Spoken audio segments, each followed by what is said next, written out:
Good morning, ladies and gentlemen. The conference is about to start. Would you like to take your seats when you have a minute, please? Thank you.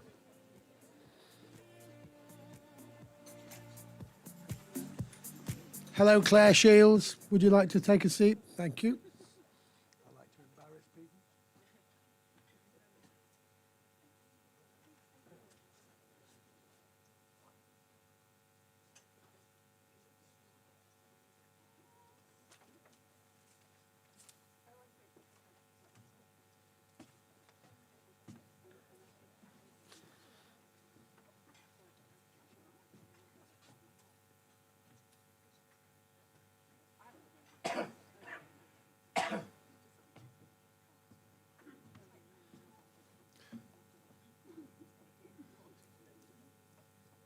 Well done, Giles. Do take a seat. Thank you.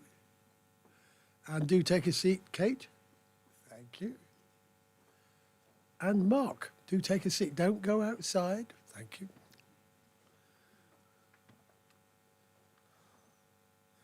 Right, I think we're all here who's going to be here. Ladies and gentlemen, can I open this conference? My name is Councillor Peter Wharf. I'm an elected member.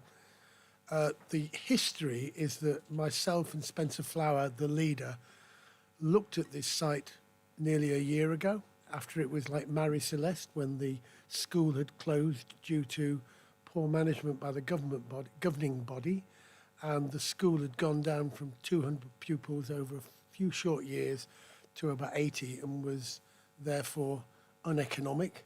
But the school had still had a great reputation. They just hadn't done their work in terms of marketing. And the day we visited was a day I remember very clearly. We went to the library and there were school books still open. There was homework half finished. There was notes to other school pals on the wall. The whole place had a feeling of Marie Celeste, because what happened was that the place went bust and they had to all leave. It's very, very sad. It had a great reputation, so we had the opportunity to buy what is effectively a ready-made building, a ready-made school. And we took that opportunity.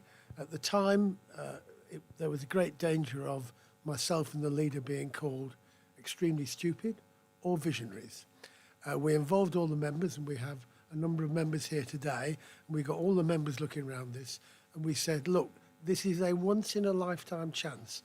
Buildings like this don't just grow up, and this is going to help us resolve and at least contribute to solving some of our issues in terms of children, SEND, and people with special conditions that need special education, and sending them to a long way away is actually a really poor solution to their issues. And sending them to somewhere local that has got the right facility is a really good solution to their issues. I'm very proud we took that decision, and I'm very proud that the members supported us absolutely fully in that. And I'm really proud that Teresa Levy, our executive director in that, is following that up and going to make this a reality. I'm really pleased, and I wanted to say thank you to everybody here today. I'm chairman of the I'm slightly dyslexic, so whenever you see 5 letters, I normally get them in completely the wrong order and say the wrong things. But it's a Strategic Alliance for Young Children panel. Is that right, Teresa? So that'll do. And this has been going for a year, and it's a multi-agency meeting of which we get partners from all over Dorset to make life and Dorset a better place for our children. And that's our main vision as far as I'm concerned. We have to make it a better place for our children. And there are areas where we've got a lot better, and we're continuing to get a lot better. But we've got a lot to do. And we're counting on you, our partners. So the first thing I want to do is thank everybody who's come here today, because you've given up your time, and it's lovely to see you, and you are going to contribute to our way forward, and we're extremely grateful. I've chaired virtual meetings via Teams, Deep Joy, now for nearly a year, over a year. And what's interesting about those is that, A, I've met 2 or 3 people in the last couple of days. I look at Amanda, I look at Susan, and a number of others, and I didn't recognise them, because I only knew them from the neck up. And I had no sense of interaction with them. And today is all about physical and spatial interaction. And we should never underestimate the power and the value of physical and spatial interaction. Giles Nicholson from the Green Space team, heads the Green Space team, is here. Thank you, Giles. And you should talk to him, because at Durlston, we get people building fences, doing all sorts of activities that are really, really critical and play to the strengths of some people who sometimes lack strengths elsewhere. So we get them out, we build proper fences, we build stone walls, we do all sorts of things like that. And Giles has been walking around here and he's just going mad about the opportunities he's presented by some of the areas around here to be able to use children in a very constructive environment that will make them better people and give them a real worth in their life. So do talk to everybody, because today is about networking primarily, because we've had all these visual meetings and I'm bored sick of them, and I want to meet people in person. I want to have spatial, physical relationships, because you start to be able to gauge. That's obviously the people in charge saying, that's enough, Councillor Wharf. So I want you to engage together. I want you to talk together. Now, I've very deliberately worn my Mr. Happy tie, right? And my Mr. Happy tie is because I'm a great believer in symbolism. I'm unbelievably happy that we've bought the school, we've got you here, and we're going to talk today. So, Mr. Happy, let's be constructive and talk to each other. We now have met for a year and we have a one-year plan, and I was talking to Teresa this morning, and I suspect that over a period of time, we'll have a 10-year plan. But we need to have a plan that's a reality that you people buy in and you people make happen. One of the ways we're going to do that is we're going to really work well together today.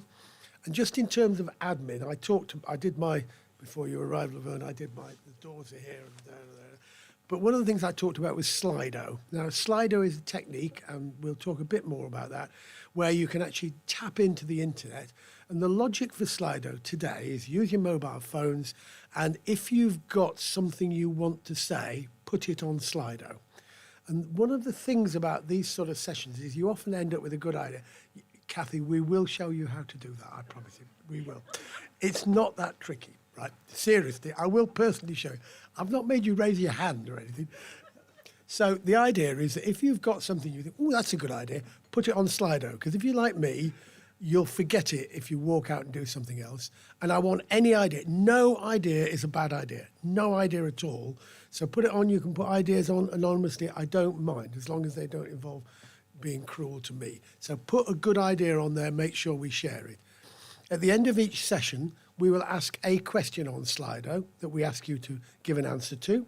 And at the end of the day, we're going to, and I said this when I did the first announcement, when I was at primary school, they used to send us out on great trips during the day, and then they ruined it by the following day saying, you've got to write an essay on what you did yesterday, which always seemed to me to be, not very nice. Now, apologies, but I'm going to ask you at the end of the day to make a commitment and a pledge as to what you are going to personally do to make this work that we're talking about today. You don't have to do it. I'm just asking you nicely, and I'll be checking that you've done it. Because I want everybody, it doesn't have to be a huge pledge. In fact, I'm quite happy with small pledges, because small pledges added up ends up being a big pledge. So what can you do in your position with your skills, or where you work, or what you've got the ability to do? What can you do to help make us happen? We've made an £11 million capital investment decision. We've made a big investment decision in people.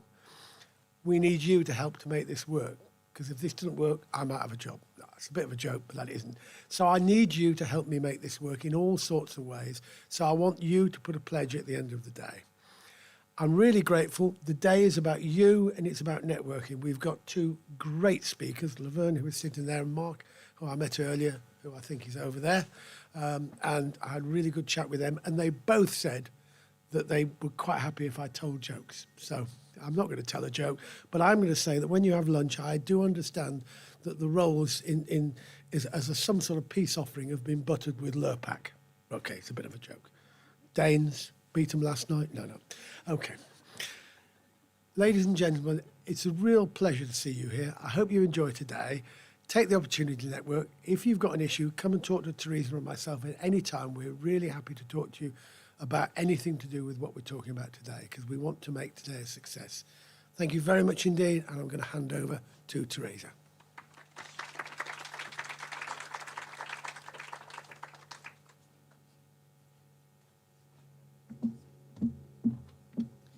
Thank you, as always, Peter. A hard act to follow. And I think I really do want to say a huge thank you to our elected members and the leader and the deputy leader and all of the huge support across the council that we experienced in really identifying what all of the possibilities were for St Mary's. And it is a fantastically ambitious and bold thing to do. And that isn't always how local authorities are perceived, but it is that, and we're there, and that's a fantastic opportunity for us now to begin to deliver some really exciting interventions and support and education for our children and young people here. And it certainly is part of our strategic alliance for children and young people. It's part of that plan. It's a really important part of it, but it isn't all of it. And actually, the Children and Young People's Alliance has been going for many years across Dorset. I was really delighted to speak to people today who were saying, gosh, we've been wanting and waiting for this for a long time. I was really pleased to hear people saying that actually year one of our plan has begun to deliver things that people have wanted to do for a very long time, that people have identified as needed for our children and young people. And that year two and the final year three of our plan would continue to do the same. But as Peter suggests, we have a great need actually to think again this year about, is the present plan going to be enough? Because the time is now. The pandemic has, for sure, caused some huge challenges for many of our children and young people and their families. And our most deprived and our most challenged communities will have experienced the most of that. So the time is now for us to really think about that generation. I agree with Rachel D'Souza, not a lost generation. I refuse to join that narrative. We've said all the way through that we have been incredibly impressed by how resilient our children and young people have been. But there will be many that will be a lost generation. We'll lose the opportunities of the capacity that so many of those bring if we don't really think together now about what those children, the very youngest, up to the youngest of those young people, really need to get into the next stage.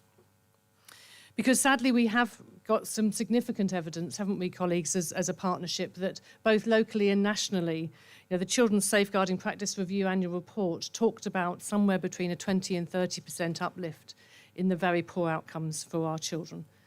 Significant injuries, death, some really poor outcomes for our young people around mental health and eating disorder.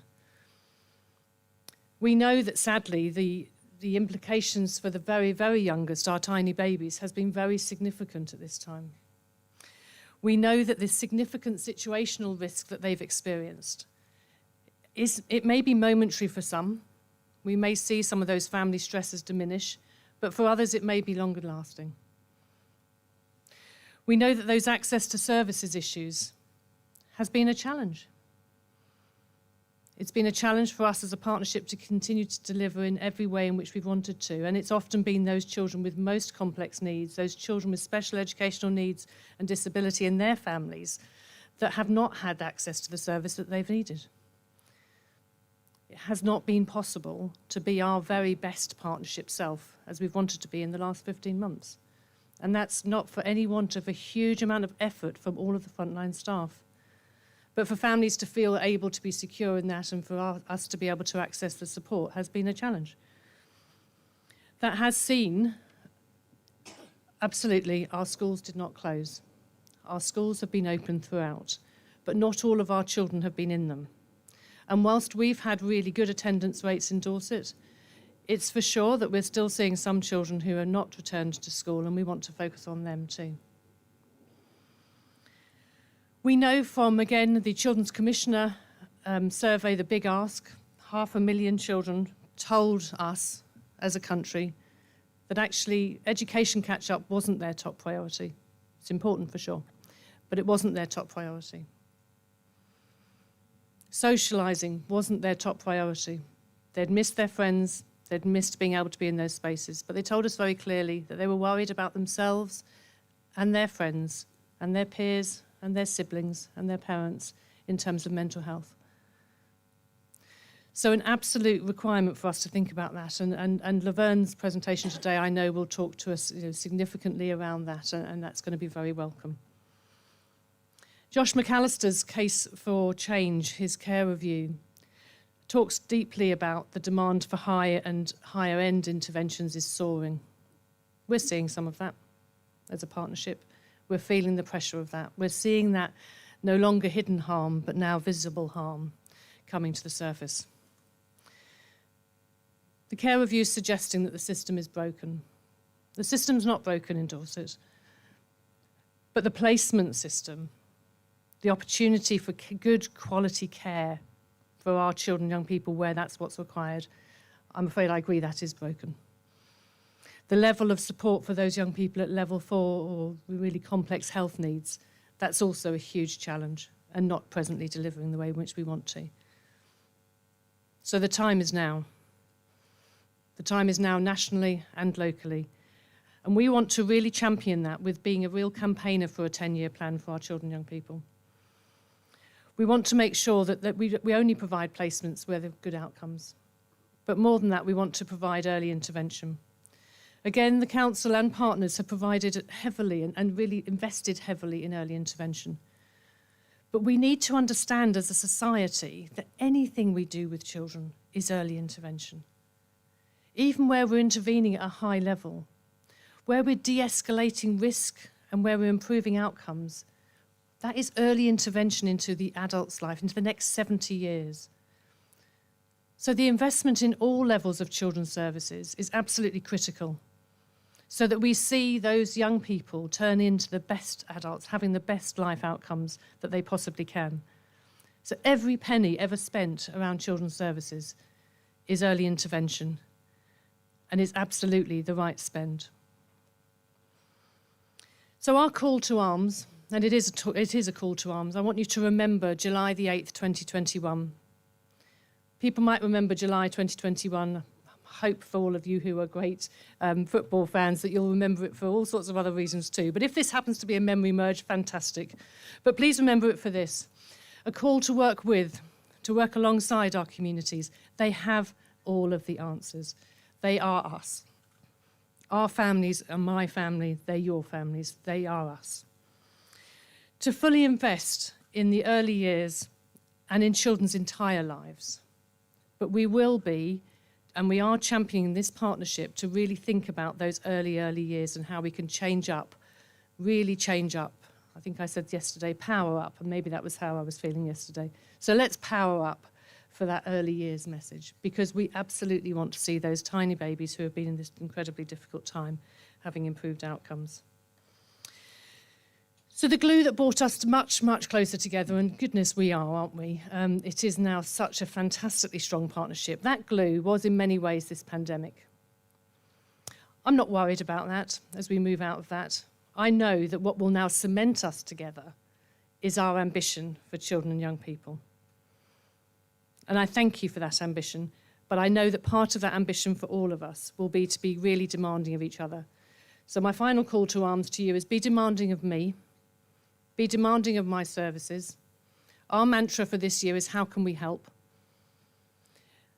And expect and please invite me to be demanding of all of you too. Thank you very much. I'm going to hand over now to Laverne Antrobus, who is a consultant and educational psychologist for over 20 years. And I know Laverne won't mind me saying that many of you may recognise her also from her popular daytime broadcasts and some fantastic work that actually is really impactful around the lives of children and young people. So Laverne, thank you.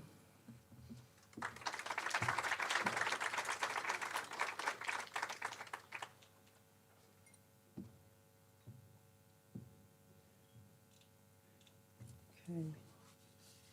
It's still just the morning, so good morning, everybody. Thank you, Peter. Thank you, Teresa, for just getting us going.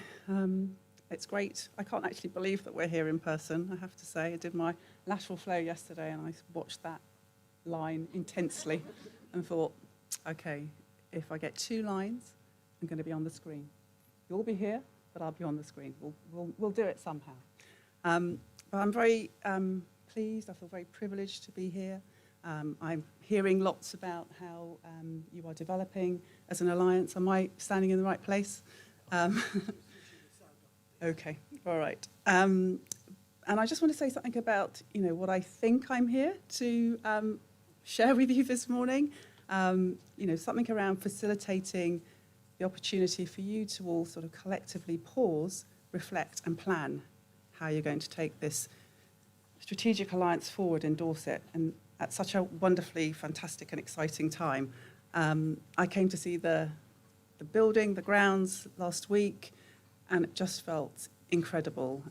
I've done just a quick couple of sound bites before coming on, and I was being asked about, what's going to make this place special? Well, what's going to make this place special is parents driving up that drive and feeling that you've invested in their children. There's nothing like that for parents, and particularly the parents that you're targeting, who have felt so marginalised, so unthought about, and to think that they're going to be leaving their children here is going to be amazing for them. So it feels good to be here. The plan for the community of learning that you have also feels fabulous, particularly in this time of coming out of the pandemic. Having a place for teachers, for community members to come, and to just be able to share in this wonderful place is going to feel like such a gift to them. I was a teacher many, many years ago, and after school training events, we were often squashed into, cubby holes, rooms that weren't going to be vacated for the amount of time we needed to be there. But to be able to be somewhere like this and really feel that investment, that personal investment in you, I think is going to be fabulous. And of course, right at the heart of this is the children, young people and families. I feel quite emotional when I say those words, because I think actually that's so much of what we do together, isn't it? It's about them and what we can facilitate for them and their development. And I hope all the way through, as I'm talking, you're really going to have them in mind in all the different ways. I think what Teresa said about, very young children, but all children, all those key developmental stages that children go through are so important. And I've got adult children now, and I thought something was supposed to change when they got there. I was pretty sure that something was going to feel a little bit different. Feels different, but still feels quite demanding. But hey, that's having kids, I suppose. I wanted to say something about Dorset. I don't know Dorset very well, but I imagine you are as challenged as we are in London. I work at a mental health trust in London by high exclusion rates, burnt out staff, and how many calls I've had in the last 2 weeks about EHCPs that haven't been gotten through the system, demanding parents, funding that's running out, a sort of real crisis, really, at different points. But then there is something quite remarkable about the contacts that then I have with children, young people and families that makes it feel worthwhile. All of that is hard to manage, but we're all working in the same area.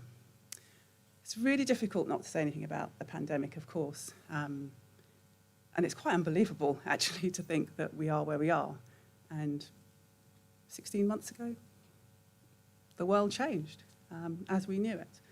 And I suppose what I was thinking as I was putting this together was, how many of us will have faced challenges and perhaps thoughts that we never really thought we'd have to think about? I mean, when I just try and take stock for myself personally, the state of the nation, the state of our education system, those are two really big areas that perhaps we've always had in mind. And more intensely and universally for some of us, we've been confronted by the challenges to perhaps our own mental health, but really in many ways our own mortality. What did it mean, as soon as the pandemic hit for us all as individuals and collectively? And it's difficult not to put that a bit too strongly, but there was a point at which that just felt overwhelming in terms of what was having to be managed. But I know that it's what I was encountering from talking with my colleagues, who, if not thinking about themselves, were certainly thinking about their relatives, their loved ones, and their friends, and having to keep going with all of those worries in their minds. The daily news, the new words that are now part of our everyday vocabulary. I didn't think COVID-19 would just, come out of my mouth so easily. I knew about SARS. Did I really think about SARS? I had no idea that those sorts of words or phrases would ever be something that we would have to be interested in. And I found myself being really quite sort of addicted to the news at different stages. Not so much now, but in those early days, really needing something to help me to understand where we were and to understand something about how it would affect us. Yeah? And I'm saying us because we are us. We're here today as this community. We're a community of people who are joined up, whether we like it or not, in terms of being part of the helping profession. We've all chosen, for whatever reason, to pitch our hat into that ring, and you all have a myriad of reasons as to why you've done that. Sometimes it's quite important to think about, well, why this job? And for many of us, it will be because consciously or unconsciously, we're having to pay some attention to experiences from our past. However they are shaped up, we're trying to really manage something around that. And I say that more and more confidently these days because in the last couple of years, I've watched colleagues leave the Tavistock Clinic. And in many of their leaving speeches, they've talked about really being able to leave the work behind because of some repair that's happened. They don't need to do it anymore. Something has been aligned for them. That means that meeting with patients doesn't have the same resonance, doesn't have the same meaning. I'm quite looking forward to that time, I have to say. But a visit to the pension person in our organisation reminded me that I'm going to be doing this for quite a long time yet. And that retirement is quite a long way off, given where age of retirement and all of those things come in. But anyway, I'm here, and I'm here for the long haul. I know that this is possibly, or I think this is possibly one of the first comings together that you will have had for a long time. And so it's really important to pause, I think, and to reflect on this and not take it for granted. This is really something quite special. And special in terms of you as a community, us as a community working together. Just ahead of coming up, when I was giving the mini interview, I was asked, why all these people? Why is that important? And I was thinking, well, just think about the encounters that children have with the community. Just think about the number of people that children meet in any point, be that the weekend, coming home from school. We need to have close alliances with police. We need to have a sense that people are looking out for us and our children. So it's really important to have all of you here and all of us with our minds on how we respond to children, how we respond to them in a way that takes account of their developmental stage, and we just steady that a little bit. We don't over-expect, but we don't under-expect. We just expect, and we have to get that quite right. So, the news on Monday, I feel like I've skirted over the football news. I am a bit of a football fan, and it was wonderful driving here this morning, not only because when you drive here, and I was thinking about, perhaps being a parent dropping their child off, the countryside is just so uplifting. But I was listening to Woman's Hour, and they were indulging in the delights of the football last night and trying to establish, the star quality of our England manager. And leadership, which is I'm going to talk about in a bit, clearly came through very strongly. The leaders that we all are in different ways and how we bring people alongside us. So it felt very apt listening to that. But anyway, I'm not here just to talk about the football, so. Monday might have been a big day for lots of you. As we heard the announcements, I think it's a complicated day when we hear those sorts of announcements individually and what we think we're going to be able to manage. Which is why today is an opportunity to really check in with yourself and think about what you've been through. So, starting with our mental health, and I'm just going to get a little bit of a bugbear out of the way, because if you're like me, you hear lots and lots of media sound bites about mental health without inserting mental ill health. That's what we're talking about. Yeah, we're talking about when people haven't got good mental health. But so often it sort of slips into this narrative as if it just doesn't have any definition. So that's something that just gets me a little bit sort of, riled up and a bit irritated, because all of us have mental health, and all of us have fluctuating mental health. And sometimes it's good, and sometimes it's not good. And that's quite ordinary in lots of ways. Now, I was at a conference last week. I was presenting with 3 people, and I was in charge of the slides. We were all saying, how will we know that we need to change the slides? And of course, that sort of Chris Whitty moment came in of next slide, please. So bear with me. But I think we might be 1 slide ahead. I'm not sure. Not sure. Maybe we're not. Did I have one before that? Okay. Yeah. No, don't worry. That's fine. That's fine. Yeah. So I'm going to start with my definition in terms of a definition that I've used and I think is really helpful just to orient us. So mental health is about being confident and positive, able to cope with life's ups and downs. How often do we need to remind ourselves of that? Yeah? Being able to cope with the good stuff and the bad stuff. It includes emotional health, which is about sleeping well, feeling energetic, creative, safe. It's probably a message that we'll talk about, something we'll talk about quite a lot during today. Accepted and concerned for others. Now that last bit feels really, really potent. Accepted and concerned for others. And I'm imagining that that's absolutely at the heart of what you believe as well. So many of us will have struggled with some of these things. I know that sleepless nights was pretty much top of my agenda. Very worried about, my patients, my colleagues, of course my family as well, but really feeling that something just didn't settle in those early months that allowed me to have a good night's sleep. But I think where we are hopefully a little bit ahead is that we know something about this. Yeah? This audience knows something about this. We know, hopefully, how to check in and look after ourselves and be a bit protective. So this is the right slide, coming up with the little bubble. I did a very quick check-in with friends and family at the weekend, asking them to give me some of their insights into COVID over the last 16 months, and I asked for sort of three or 5 words. Wow, I thought it was going to be a really easy task, but getting people to stick to 3 or 5 words, just impossible. But as you can see, there are a number of thoughts that I was given about the pandemic. These are just a few of them that I've put up. And in a way, I was curious about what words you might use. What would you say were your top 3 or 5 words that would sum up COVID-19? I mean, my children were very much part of putting this together. They talked about it feeling restricting, humbling. I thought that was a very interesting word. Confusing, isolating. Lockdown was obviously really, really a tough thing for them to, and all of us to come up against. Working from home, stressful, testing, walks. I have to say, didn't get into walking for a long, long time.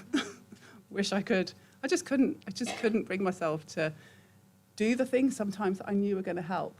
But once I got there, it was a real help. And the elderly. And you will have your own sort of versions of how you will have answered this. But again, I suppose maybe you would have answered quite differently depending on who was asking you. Yeah.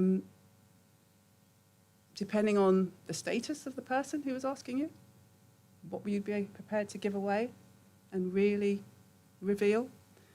When I asked my daughter, she says, I don't know. What did you write? I'm asking you. But, I feel it made me really think about, the security I feel that we have in our relationship. But she was thinking about getting it wrong. Would she get it right? Would we be together in our thinking? And I think that's what happens with us as professionals. And something I want us to keep an eye on as we talk this morning, or as I talk this morning, because actually, your answer is your answer. And it's how we accommodate that and work with that in the various roles that we have. So I suppose inevitably it's difficult not to say something about my experience. just to be congruent in some ways. You know, I feel quite exhausted at this stage and the relentless nature of the work, but I feel incredibly grateful. That's quite hard to say, for having had work and being able to do it from home very much, having access to the internet when other people didn't have those privileges, didn't have furlough, and really, really struggled. So it just feels important to sort of notice that really as well. My family remained mainly well, but colleagues at work really did suffer and had some terrible losses. So if this is a moment to really pause and take a bit of stock, it's probably important to think about, you know, what's happened in your personal and professional relationships. But thinking professionally, the pandemic has really changed quite a lot of my professional relationships, particularly with my patients. And I hope this is going to be interesting because it has been fascinating to me. I saw them on Zoom. I picked the most neutral background I could pick in order that, you know, we stayed together in that moment. There was quite a deal of shouting in my house with my saying, "I'm in a session. Can you just be quiet?" Or I'm on screen going, "No, no." And my children, my adult children, are trying to take a shortcut to the kitchen. "No, stop it." You know, like this on screen. But I certainly took the dining room space as my new office. But my patients who have got very long-standing relationships started to ask me how I was. Yeah. They do that when they come to the clinic, but this was different. This was really different. The concern they showed for me and my well-being was astounding and really shifted the position that I was taking up in the work with them. The security of my training seemed a million miles away, I have to say, at that point. You know, that sort of stoic, just keep that little bit of distance, didn't really work. They asked me how my family was. Who said I had a family? Yeah. If I was staying safe. And when they left the sessions, there was a real heartfelt, "You take care, Laverne, stay safe." Just, you know, don't know what to say about it. The tables really had turned, and we were in something together. Although I didn't say very much, I realised that there was a way in which the valve had to be a little bit loosened if I was going to stay with them in this time. The fears that COVID brought about not being seen, and I mean that's quite literally not being seen because we weren't open for a little while, fear of unemployment, fear of losing the ability to think, I think is what a lot of my patients started to convey, both on behalf of themselves and their children, when the background narrative was about a workforce, society really being on its knees and being quite collapsed. Looking back, I wonder how your shifts in relationships were. Continuing to work, but at a distance, those shifts in the boundaries, perhaps seeing vulnerability in colleagues in a way that hadn't really been accessible before. If this is the case, it's now time to regroup and come back into contact with each other. But what will this look like? COVID, I think, also revealed things that hadn't ever been shared in the workplace. It's been really helpful to be asked to present today to put this together because actually, you know, I started to realise from people's absence from work that they had particular needs that I would never have known about before COVID. And people couldn't come into work because they were shielding or they had vulnerable relatives at home. I mean, you know, these are personal facts about people that I didn't have any sense of. But the coming together that I felt with patients was comforting.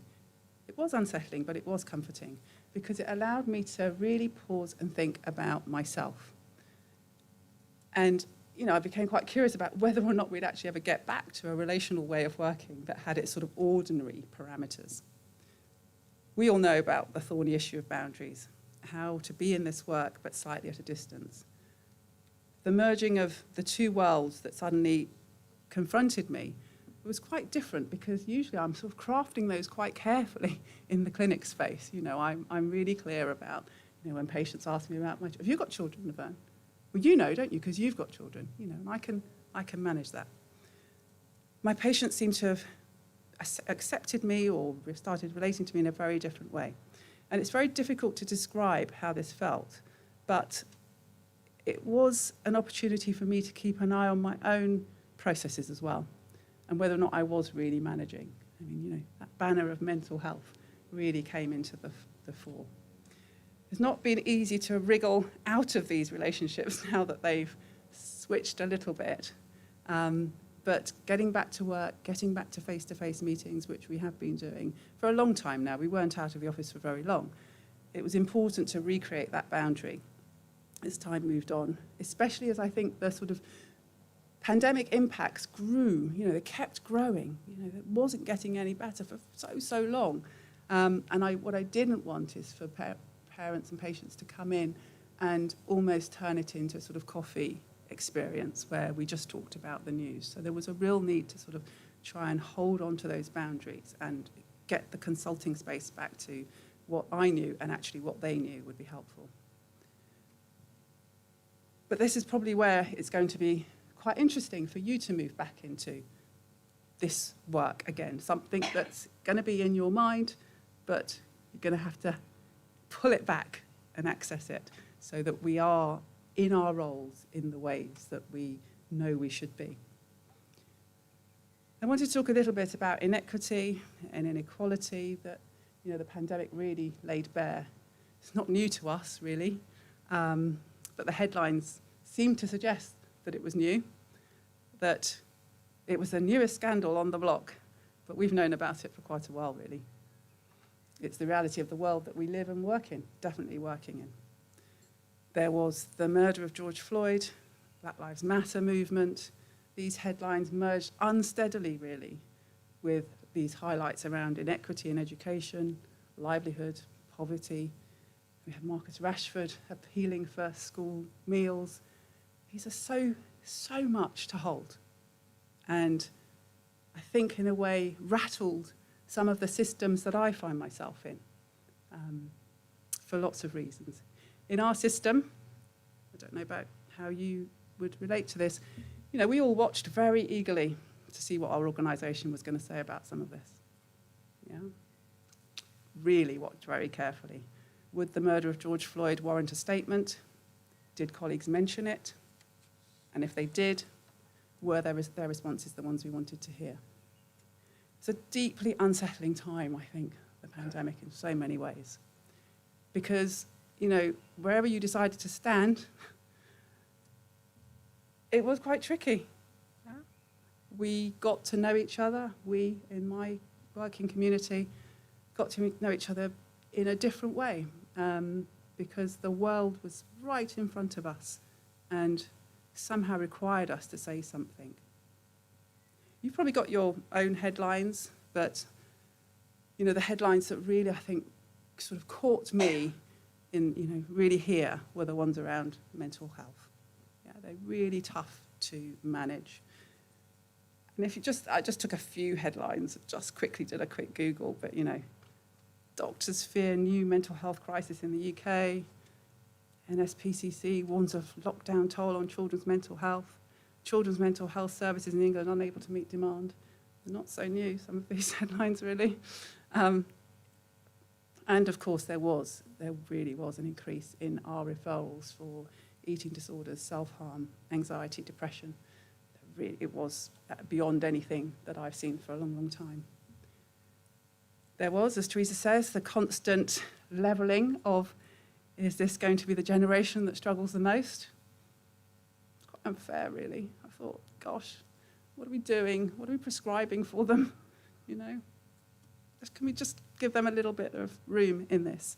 And many of my adolescent patients really, really objected to some of those headlines. They were really quite furious and wanted something to be acknowledged about the sacrifices that they were making as the collective, rather than being put over here and sort of into some sort of damnation, really. Before the pandemic, we won a bid to help children move safely from primary to secondary school. Gosh, something I'd taken for granted, moving from primary to secondary school for so many years before the pandemic, and then the pandemic came. And it's a particular programme because of what you'll be hearing in the news, although I don't think London is the only place where there's a lot of knife crime, but certainly we get the headlines. But we wanted to respond to that part of us that can be walking down the road and there you have it, the blue and white ticker tape, and you know something's happened. And as an adult, that has a profound effect on me every time it happens. It doesn't happen that often, but when it does, it really has an impact. And I was really interested in trying to look after young people as they move out of primary school and have to take up some independence, have to get themselves to their secondary schools on their own. What would it be like for them? You know, all those routes that they'd learn over the summer, and then they'd be doing it on their own. And there was that tape, and they would have to think about, you know, whether or not somebody had lost their life there before. So we put together this programme. We called it, it is called Level Up, Safe Steps to Secondary School. Can I just say, every time the Prime Minister says levelling up, I have such a reaction. We got there first, can I just say? And the children voted for that as a title. But anyway, it does really sort of do something. We were very COVID affected. We had great plans about going into school, running groups for children, running groups for parents. We had to put it all online. And the children that we encountered were really at the heart of the headlines of the pandemic, really. It came largely from a Black, Asian, minority ethnic background, very poor internet facilities, very poor access to services, and susceptible to this virus. So I know that Dorset doesn't have the same demographic, but you can probably quite easily slot your demographic in to that scenario. So, you know, a very challenged part of the population. The children came online with us. They'd never met us before. Really weird. Never met us before. I've learned so much. But they were delighted. They were delighted to see each other. They hadn't been at school, these children.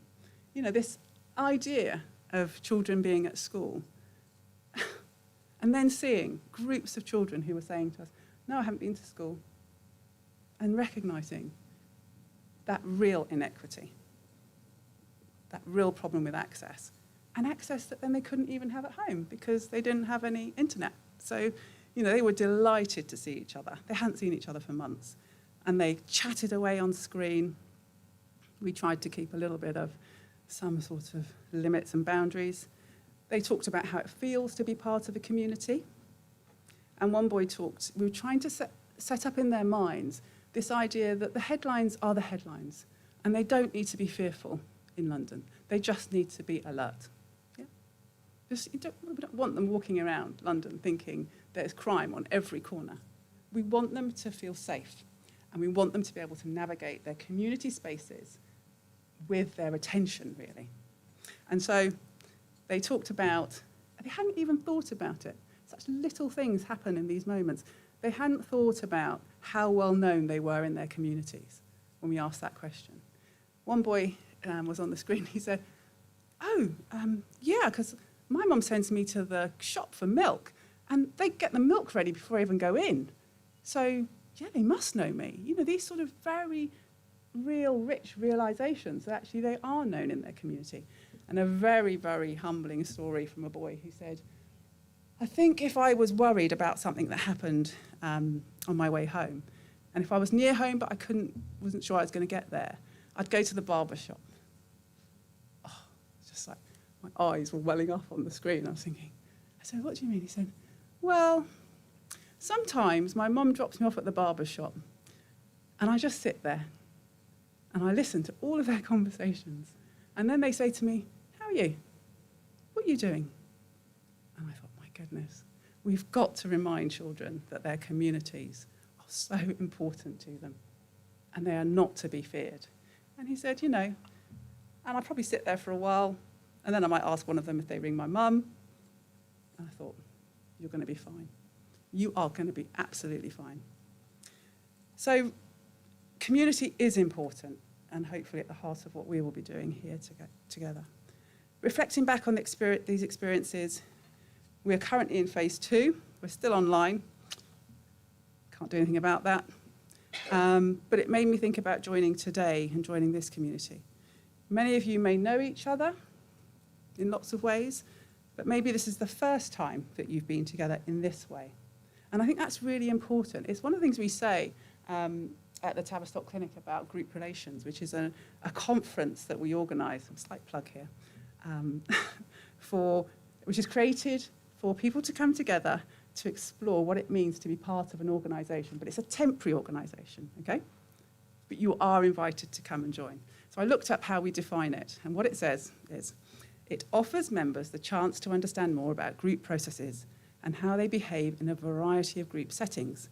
This includes areas such as leadership, followership, authority, diversity, hierarchy, and power structures in a live way, and how they impact on individual responses and group behaviour.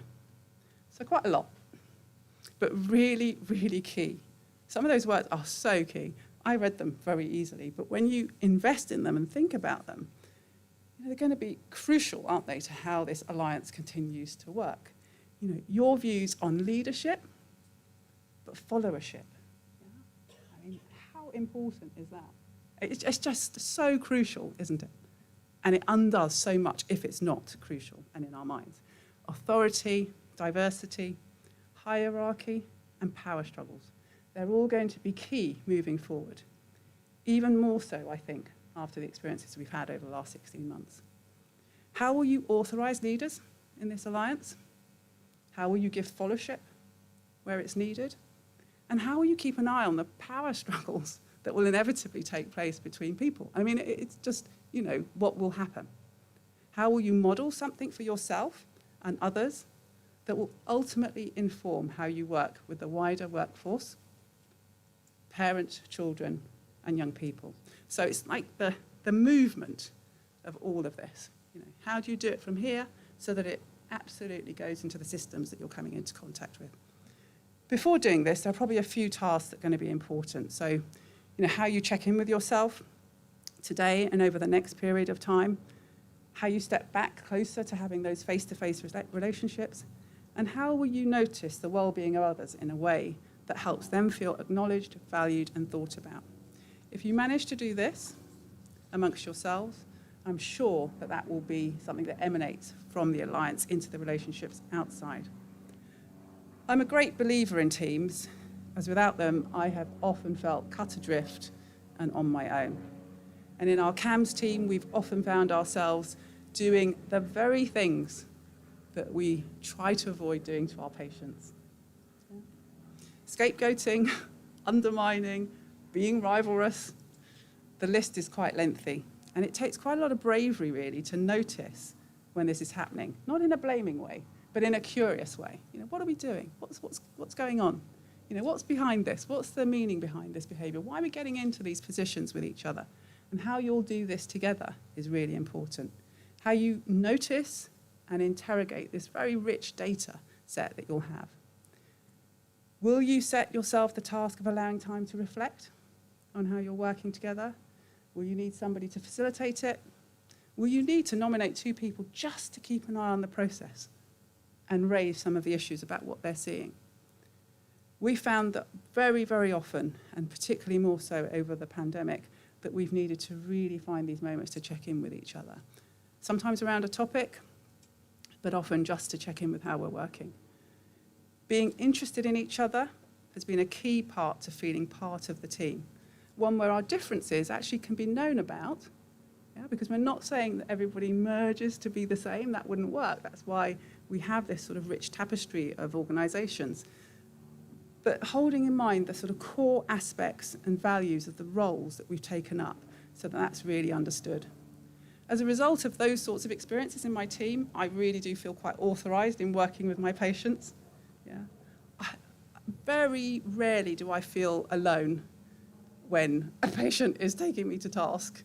I mean, I feel quite hurt and upset, but I don't feel alone because I know the team are right there behind me, and they're going to be able to help me with that.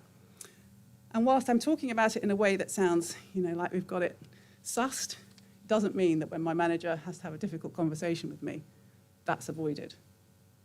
I think it's because we have those other spaces that those sorts of difficult things can be talked about.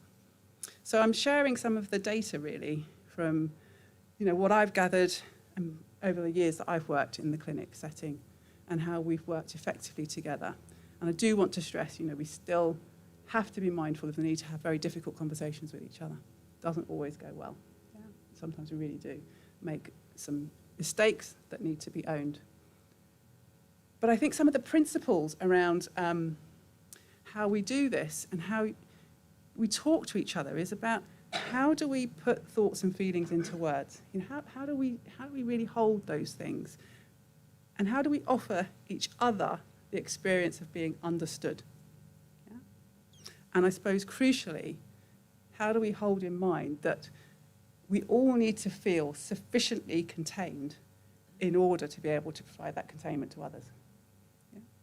So I hope I'm building a bit of a picture about how we are going to have to regroup and reset and remember some of the principles around the things that we know and the things that we do. But this may need a little bit more thinking about as we come through this pandemic and really take on board that we haven't been together. And we shouldn't assume that it's going to be back to normal, whatever that is. It's going to be back to something, but we need to really think about it. So one of the powerful messages over the last 16 months has been how to look after ourselves and have some self-care. None of that really comes easily, I think, to people in the helping profession, if I look at my colleagues. But just remember what they say on the aeroplane. Put your oxygen mask on first, and then look around and see who else you can help. Yeah? You're going to be better for that. I wanted to say something a little bit about mentalising, which I think might be really key as we move back into face-to-face work. It's not been easy to mentalise, think about our thinking, get a sense of what's going on, Zoom, Teams, people's Wi-Fi cutting out, people saying, no, I'm fine. Can't really argue with that, can you? If you've asked the question and that's the answer. Being with each other, we get a different sense of how people are. So it's going to be really important to think about our own state of mind as we move forward. And in addition to helping us to understand our own state of mind, I think mentalisation also helps us understand the state of mind of other people. So mentalising, you may have another version, but the version that we use is mentalising can be defined as the ability to think about other people's thoughts and feelings and to reflect upon one's own thoughts and feelings. So it's a bit like this, isn't it? So whoever you're with, you're really trying to think about what they're thinking, take something in, understand it, do something with it, and then, there's a series of steps, and you probably all do it really easily. I suppose what I'm saying is take a moment to recalibrate and just remind yourself of how difficult it is. I suppose I'm thinking about it because, words like resilience come up so often, and I think, people say to me, oh, he or she's not very resilient about a child, and I think, well, how are they going to be? That's a really big statement. We are resilient because of the things we've been through, the challenges we've had, the way in which we've been able to come through experiences. If you're 5, 7, 10, 15, you haven't had all of those things just yet. You need to learn about them. So it's really clear why some children aren't resilient. But mentalising is a really helpful way, I think, about thinking about reflecting and adjusting, holding another person's mind in your mind. And a couple of the sort of benefits, I think, is that it enables us to understand our own contributions and the conflicts with others. What do we put in? Very easy, and I am talking about me, very easy thing is all there. Only that patient would do that. That would be so simple. I'd get my 6 sessions done. I'd hit my target. It would be great. But, what do I contribute to when things aren't going well, if they're not turning up to appointments, or whatever it might be? Mentalisation helps us to change our behaviours and calm down when we're upset. So thinking about, why am I in this state? What's happened that's put me here? So that might give you a chance to calm down a little bit or to think differently. It also allows us to relate to ourselves and other people with a bit of compassion and empathy. So being kind to ourselves, just taking a moment to pause and think, I'm not having such a great day today. You might have to say that. You might have to say it to yourself, and you might have to say it to colleagues, and just know that you'll be thought about a bit differently. And again, mentalisation promotes our ability to effectively cope with conflict. And I imagine there's going to be a lot of conflict coming out of a pandemic. I don't think it's going to be easy, as the waiting lists, I've already had lots and lots of inquiries about why patients haven't been seen, managing those things and trying to think about, well, what is it that that parent's trying to tell me in that moment about not being seen, about their child at home, who's cutting, who's hurting themselves, who's harming. They're trying to make me take something in and understand it. They're not wanting me necessarily to solve it, but they want me to take something in and help them to think about it. And I think if you're mentalising and thinking, you catch that, you see that. There are some really tricky questions, I think, that come along with our work, which is, how interested are you in these sorts of things? Can I see myself as other people see me? Are you interested in that? Fundamentally, is that important to you? Can I understand my own mental state and that of others? Can I identify where my emotions come from? And can I be curious about what might be going on in someone else's mind? These are such hard things to do. I mean, I'm reading them, I'm saying them, but they're really, really hard things to execute and put into action.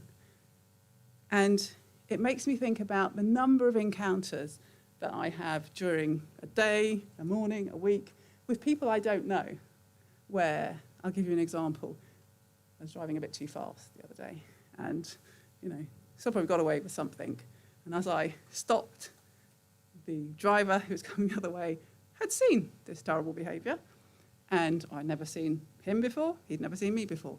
But our eyes met, and in that moment, we had quite a powerful exchange. He was like, you got away with something there, didn't you? Now, those are the things that I absolutely love about us as people. The way in which we catch each other's eyes. And we don't have to say anything. We just know. We just know something's happened. And we can move on. The amount of times I've been on the tube late at night and something's getting a bit activated. And I'm thinking, look at your feet, look at your feet, look at your feet. And then I look up and I see another passenger looking at me and go, yeah, we've got that. It's a fantastic thing. It's a fantastic way of being able to relate. And you may have some examples as I'm talking about, the last time somebody really got to you, but it didn't involve any words at all. I'm sort of blown away by that, actually. And I'm trying very hard not to, well, I'm trying hard to catch your eyes, but I'm also trying hard to think, I hope they're still interested in what I've got to say. This is it, isn't it? This is the reality. You're all sitting there. I hope I've worked quite hard to put this together. I hope you're interested. My biggest fear is that you're thinking about your dinner tonight or how many emails you've got to check. There is something very live, isn't there, about how we work together that can get us into these frames of mind. But the more we trust each other, the better able we'll be able to do our work and to be with each other. It's sort of a mini reflection, I suppose. And I just want to say very, very briefly about, really we've got to remember that this is the way of the world. My children, I thought it was amazing. My son came home from school when he was about 12 and said, I don't know what was wrong with my teacher today, but he clearly had a bad morning because he was so cross all day. Mum, we hadn't done anything. We had not done anything, but he was really, really not happy. I don't know what was going on for him. And I remember thinking, gosh, yeah, of course. This is what's happening. Our patients, your clients, the people we encounter, they are thinking about us. They're trying to work out something about us. They're trying to work out whether or not we're telling the truth, whether or not the services we deliver, we want them for our families and our children. It's not rocket science. And when the children come into the consulting room, they say, oh, Mr. or Miss or whoever at school, really, I don't even challenge them because they're probably spot on. The biggest thing they're spot on about is, and I hear this, I haven't heard it for the last couple of years in the same way because we've been in the pandemic, but my teacher says, it doesn't matter what GCSE results I get. That is just not the truth. That is just not the truth. And they say it to me because it isn't the truth. The truth is, It really matters. And there is a way of saying it really matters that would be much more honest than that way of thinking children are silly and they don't get it. It absolutely matters. So if children are doing that with the adults around them, parents are going to be doing it with us, our colleagues are going to be doing it with us, and we have to be real, don't we? We have to be in that moment with them. So we do need to look after our mental health and well-being, be with each other in a compassionate way, and notice when we might be denying or missing something. So I suppose I'm curious as to whether or not this ability to be really interested in our own thinking is a process that you are interested in, I suppose. Because it's quite difficult. It's exhausting. It's probably why a lot of us can be exhausted at the end of the day, but energized in the day. It's quite a conundrum, isn't it? Sometimes I go and collect patients, and in my body, I'm feeling like I just couldn't take another step. But the minute I see them, the energy's back, and I'm ready to go. And it is the work. I had a fantastic bit of training from a man called Paul Back that I just wanted to share with you. It's something that I've shared with lots of people in lots of different ways, which is about this idea of we're not that different, actually. Yeah. So Paul talks about all of us having parts of our brain that work in exactly the same way, be you a child, an adult, or whatever. So he talks about our thinking brain and our alarm brain. And in our thinking brain, in the front part of our brain, we have thoughts and positive feelings. I'm hoping you're all in your thinking brains at the moment. Can I just say that? Don't think it's quite time to stop just yet. But so you're not panicking. So all in your thinking brain, not really having to think about too much. Maybe you might wander off a little bit and think, being told to pick up some milk later, but you can come back because, everything's a bit okay. But then here, there's a part of our brain called the alarm brain that monitors danger, uncomfortable feelings, difficult situations. And the teaching really is to be really aware of those two states of mind, really. Yeah? So important to be aware of it. So I miss the fire exits, all of that. But if the fire alarm goes off now, I don't want you to stay in your thinking brain. I really want your alarm brain to kick in, yeah, because you need to stay safe. So vitally important that we know that those two bits exist. I think it's an interesting idea, play around with it. And notice, I think, what happens that puts you into alarm, okay? And what gets you back to thinking. I'm being a bit attacked by bugs here. So what puts you in alarm and what gets you back to thinking? Because you probably take those processes for granted, but actually when you give it a little bit of thought, there are ways in which, I'm a bit in alarm now. I've looked at my watch and I can see I'm getting close to the end of time. But I'm trying to get myself back into my thinking brain by saying, you've probably given me 5 minutes, just a bit of leeway. It's going to be okay. Yeah? That we do those things automatically, but we need to help children, we need to help parents check in with this as a skill that we all have to develop. It doesn't just happen overnight. So I'm getting to the end, and I just wanted to say a couple of things about working with teachers. We've got something called Wellbeing, I don't know where these titles come from, Wellbeing for Education Return. Yes?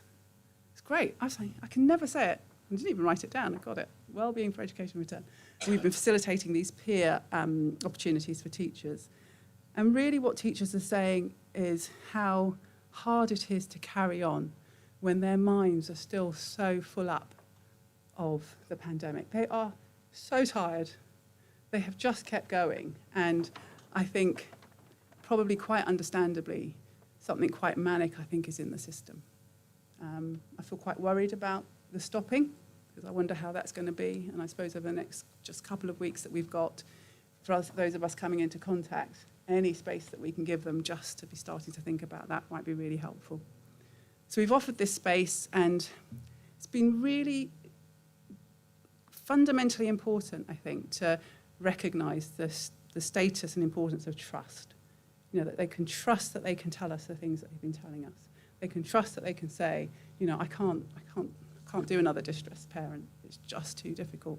It's just so hard when I've got my own distress and disturbance that's within me to deal with.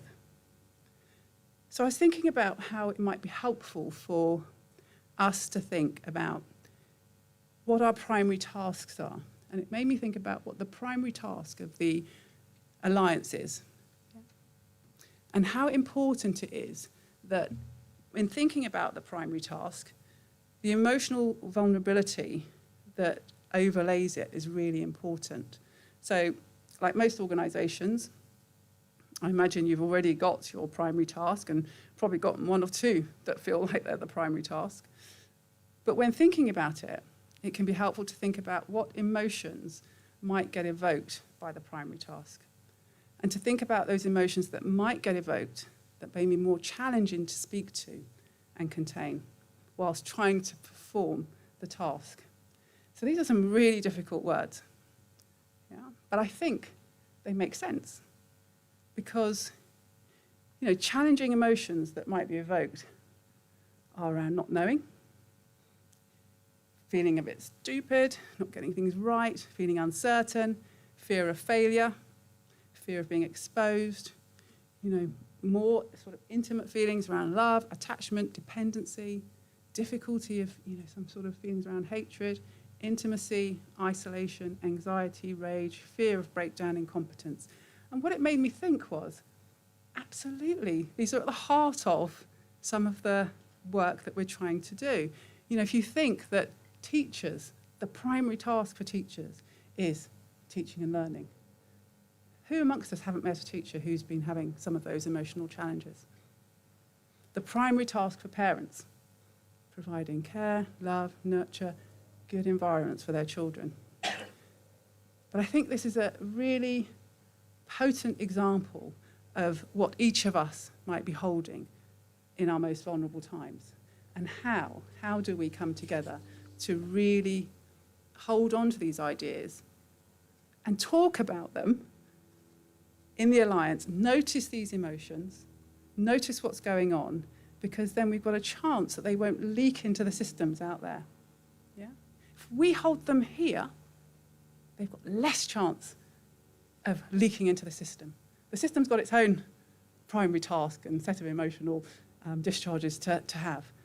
But I hope that you will see that working together, reflecting together on these emotions will confidently help you move forward into the right place to be doing this work. Of course, it's not going to always work smoothly. There's going to be times where it's going to get really, really headachy and difficult. But I think being open to making mistakes is going to be key to how the Alliance moves forward. So I hope that I've laid something of the foundations. I hope you've held on to, some of the struggles, because I could have just talked about the struggles, but you know them. But what I'm trying to do is to help prepare steady foundations for you to lift yourselves up from. The things you do know them, but they're tricky to hold on to, I think, coming back from this pandemic. And the key message, and I said resilience to a colleague at work who looked like she was going to shatter into about 1,000 pieces because she said she hates the word. I haven't got another word for it, so sorry if you're going to shatter. It is the word. But, one of the key messages when talking about resilience is that, we are resilient, actually. We really are. I mean, we wouldn't be doing this job if we weren't. And we do need to give ourselves a bit of credit for that. We're resilient because we know that we can mostly cope with the challenges that life presents. We know how important it is to feel good enough, and we need to help each other with that. Yeah? I know if I go to work and I don't feel very good, it's a terrible day. It's an absolutely terrible day. But if I've just got a little bit, it's going to be okay. So feeling starts here. Feeling good enough is really, really important. I thought I'd get the football in somehow. One of our definitions is bounce back ability. I'm reliably told, because I've done some resilience training with colleagues at work, that Ian Dowie, ex-football manager of Crystal Palace, once said on a radio interview after his team had absolutely been flawed, what we've got to do is get some bounce back ability. Who'd ever heard of that, But bounce back ability is so key, isn't it? And I'm looking around the audience, I'm not going to assume too much, but in my time, a Weeble was pretty much where it was at for a toy. Just going to put it out there. Those of you who don't know what we're talking about, you're very lucky, but we would just watch this weighted object, weight at the bottom, push it over, and it would wobble, but it would right itself. We're all Weebles in some way, yeah? We wobble, but we don't fall down. I think the last couple of things I'd say about our resilience is having good relationships, both with ourselves first and others, is key, yeah? Having something in you that you really can hold on to. And I think the thing we can't deny is that we come to work to do the work. So being on track, having the ability to focus are all part of us having our sort of resilient bits working well. And I'm not going to end there, but I wanted to put up the final slide, which is, why do we do all of this? Why do we keep going? Well, this is the slide that came from the children who just finished the Level Up programme. And I want to just caveat it because I think actually one of the phrases isn't up there. So we had this little boy who was autistic, and nobody put on the form that he was. So the first time he appeared on screen, me and my colleague were going, he is great. What is going on? Because he was just almost in the room with us, bouncing through the screen. He was a little boy who really had quite a lot of movement issues. And I said to him, so we're going to do this thing next year. What should we say to children about doing it next year? And he said, tell them it gets rid of the butterflies in your tummy. Just too much, really. And so there you go.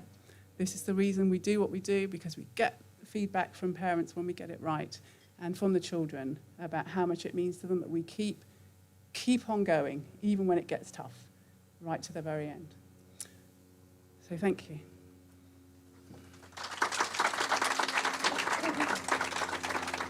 Cool. So I think bugs, you know, all those things that were flying around me, resilience. I think it might be questions.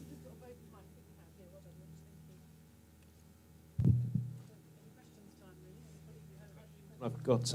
Or comments. They've got one. The next one's going to come over here, isn't it? Going to run around.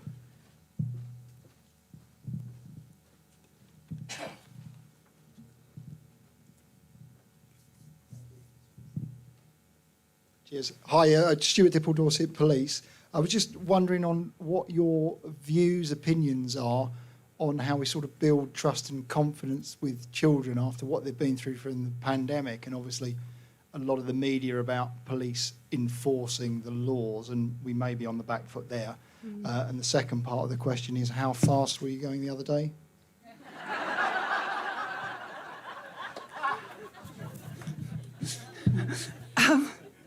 Thank you.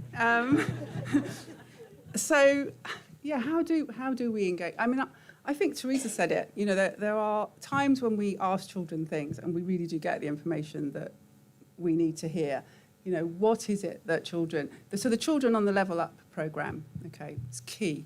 You know, we live in London, you know, all of the headlines around London. But when we talk to the children about who they would go to, pretty much all of them, I'd say 99% said the police. Yeah. And what would you do? I'd tell them I was in trouble. Yeah. So I think, in a way, children know what to do. I think adults, and I'm not just talking about the police, but adults need to meet them where they're at and really understand something fundamentally about their developmental age and stage. You know, they're not going to get huge messages. They are going to interpret that as something that's not about them, that doesn't take them into account. So I really do think, you know, the children that are coming into the consulting room with me are saying, I just want somebody to talk to. I want to know that somebody's there if I'm unhappy or if I'm in trouble. You know, even the children, the adolescents who have got some quite serious, you know, self-harm issues at the moment, they want to know that we can tolerate it. Yeah. And ask them what the solutions might be. I know that's probably different for policing in certain bits, but I think if you can just come down to their level and really meet them, it's astounding. I suppose I got a little bit into the headlines and thought, what will some of these children say? You know, what will some of these black and brown boys say to me? But they all said, go to the police. Yeah. Because I think fundamentally we want to believe we can trust the adults that are out there. And it was a 30-mile-an-hour, wasn't it? I wasn't going that much farther.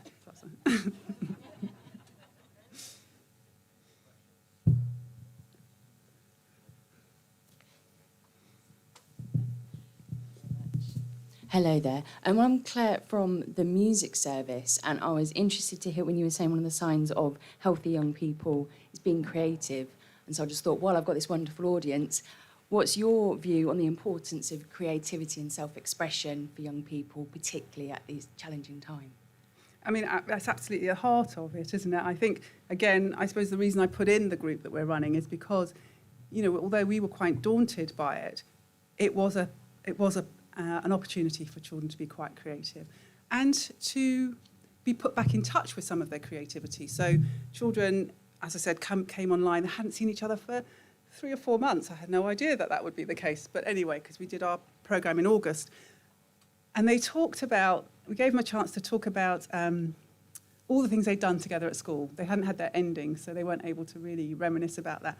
And they're like, do you remember the time we made that wrap-up in the playground? Do you remember the time? Do you remember X's juice that he brought into school where he mixed all those juices? You know, there's something about creativity that I think feels squashed and squeezed out of some of the curriculum. And this is the reporting of adolescence to me. But actually, you know, being able to sit and free associate, draw, play with things seems really fundamental in this time of recovery, because I think it is a recovery time. However, it's titled. You know, I feel as if the recovery is going to be about being together in whatever way children and young people can. So PSHE lessons, or however they're sort of titled, have got to have creativity at the heart of them. And for our children that we encountered, music was so important. And I think the thing that somebody shared last week in my team, I haven't looked at it yet, another way, and this is it feels a bit controversial saying this, but another way of looking at drill music.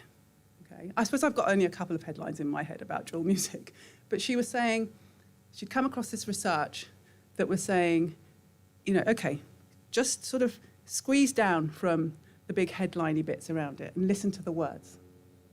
Yeah? Listen to the creativity and the poetry of what young people are saying. Okay, it's got the big noise of the gangs and all of those things, but listen to it. So I think, coming back to the first question, really being interested, and I mean that, and I think about it when I think about my own children, you know, at times when I thought I was being really interested in what they brought home to me, and I really wasn't. I was on my phone or doing something else. But the moments that I was really interested, the quality of that encounter became so much more. So, you know, for those of us who are parents, we know something about it. For those of us who aren't parents, we definitely know something about it because of the children we encounter. So we're all in this, but really paying attention and not just getting caught up in what the big noise is. Because I will read that research, and I'm sure I'm going to feel a little bit ashamed, actually, of joining the bandwagon of this is terrible, because it probably will have some really important messages in it that I need to get. Hey, hello. Hello. Can you hear me? Yes. My name's Liz Plastow, and I'm Head of Safeguarding for the Dorset CCG. And just want to say thank you for that very thought-provoking presentation. And I think it's good for us all to stop and reflect about ourselves, how we come across, how we feel, and how that's presented. So I think that was, really thought-provoking. I just wanted to make a comment in recognition that I know our role is to reduce inequalities, and we all work with the most vulnerable children. However, I'm just wondering what your thoughts are around the constant narrative, the constant narrative around children's mental health. And would it not be something to think about how we better build on their strengths and their positives and their resilience to build aspiration and hope? Because I feel there's a negativity around always talking around, well, children have got mental health issues, there's more self-harm, there's more... And yes, we know that, but then the media focus on the negatives rather than the positives. There's lots of children out there who are doing amazingly well within the pandemic and coping, and I just wonder what your thoughts were around that. Yeah, I think you're right. So there are, I mean, we're still, although it's overwhelming, feels overwhelming, there are still so many children that are doing very well. And there are so many children that are doing well with their mental ill health difficulties, actually, because they're learning to live with it. And they're still excelling. They're still going to university. They're still doing really well. Biggest set of children that have been referred to me have been with anxiety. And I've been thinking, yeah, anxiety in a pandemic, tick. I think that's probably right. Who wouldn't be anxious? Anxiety when you're doing exams, tick. Shows that they mean something to you. I was pretty anxious coming in here because it meant something to me. And I think absolutely helping children to see the fit with their mental ill health, with how they function, is really important. But it's very easy to get squeezed into the headlines. You're absolutely right. But more and more, I sit with children who are harming. I'd love to say stop, but it's not going to help. It's their coping mechanism. And all I can do is say, I'm here for when you do want to think about it. Yeah? And here are the things, it's just absolutely, it's like turning my mind back to front, the things I end up saying to children who are harming. So are you doing, what are you using? Are you making sure that you go to your parents and clean up? I mean, it just doesn't even compute. But taking them at their place means that they can carry on functioning. The big headline is, have you got any intentions to take your life? That's the non-negotiable. But things that fall below that, I take what you're saying. We're having more and more to work with that. Who amongst us hasn't been anxious? Doesn't mean we need to go and see a psychologist or a therapist. We have to learn to be able to live with some of this and to know that we can live with it and excel. So thank you. I think we have time, yes. Okay. You coming up?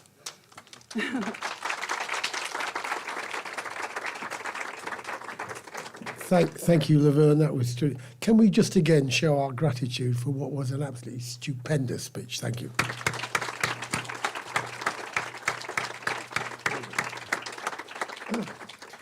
Richard, can I just... Where are you, Richard? Right. Lunch is ready, can I assume? You're closest to it. Now, that's very good. We're reconvening here in 3/4 of an hour, is that correct? 20:15. 20 past. It says 20:15, but 20 past is fine.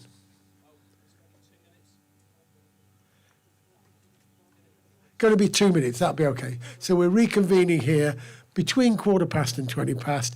Please use the opportunity to say hello to everybody. And I know, Laverne, I think you're going to be available over lunch for personal consultations. Yeah. Thank you very much. Enjoy.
this is to end in fire, then we shall all burn together.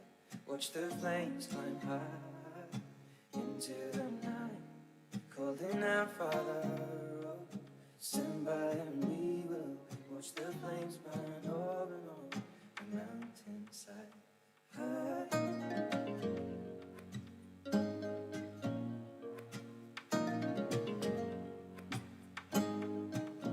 And if we should die tonight, we should all die together. Raise a glass of wine for the last time, calling out, Father, oh, prepare as we will watch the flames burn over and on the mountainside. Desolation comes upon the sky. Now I see fire inside the mountain. I see fire burning the trees. And I see fire hollow and soul. I see fire burning the breeze. I hope that you remember me.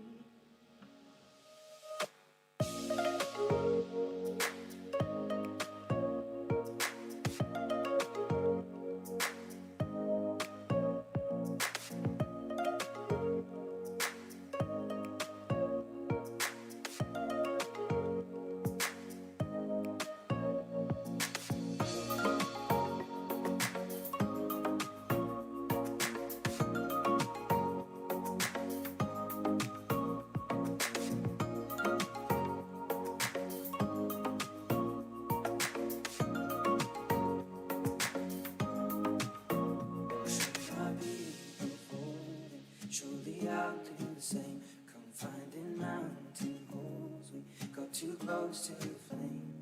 Calling out, Father, oh, hold fast and we will watch the flames burn over and on the mountainside. Desolation comes upon the sky.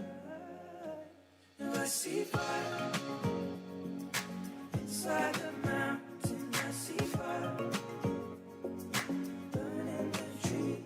I see fire hollow and soul. I see fire burning the breeze. I hope that you remember me.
Shorty never act wild, very low key on the profile. Catching feelings is a no. Let me tell you how it goes. Curves the word, spins the verb. Loving it cause so freak what you heard. Rolling with the fatness, you never quite know what that happens. You got to pay to play, just for shorty bang bang to look your way. I like the way you work it, top notch, trump tight every day.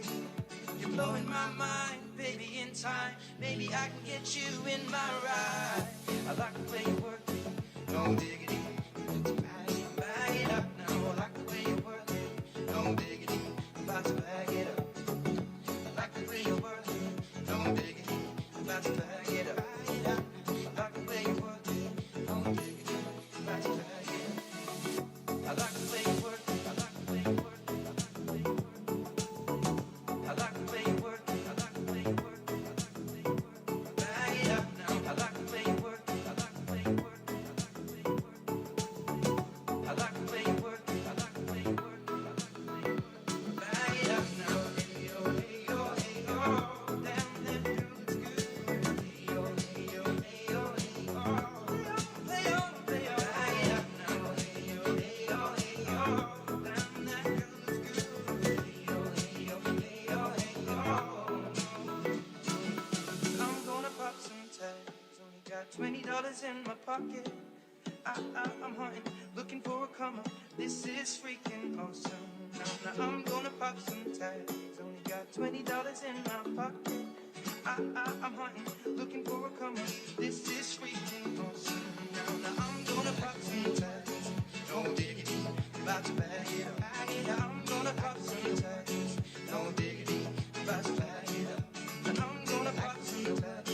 No diggity, about to bag it up. I'm gonna pop some tags. No diggity, about to bag it up. Hey yo, hey yo, hey yo, hey yo.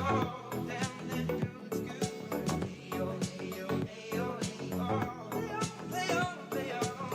Hey yo, hey yo, hey yo, hey yo. Damn, that girl looks good. Hey yo, hey yo, hey yo, hey yo. I'm gonna pop some tags. No diggity, about to bag it up. I'm gonna pop some tags. No diggity,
like an oven. I need some loving.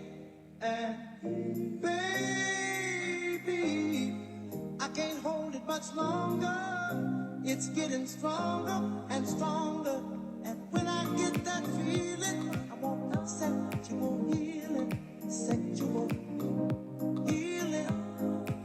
Oh, baby, makes me feel so fine. Helps to relieve my mind.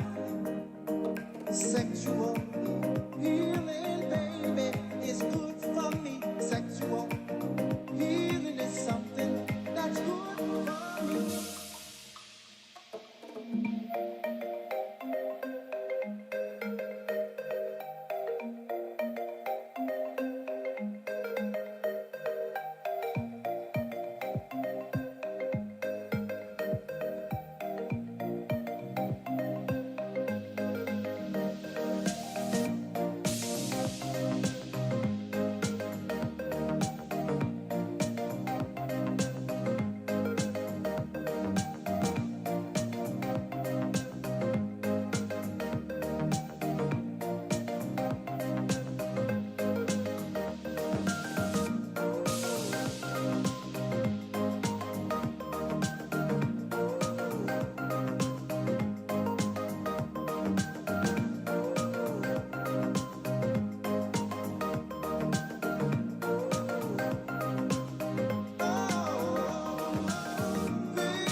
Sick this morning, a sea was storming inside of me.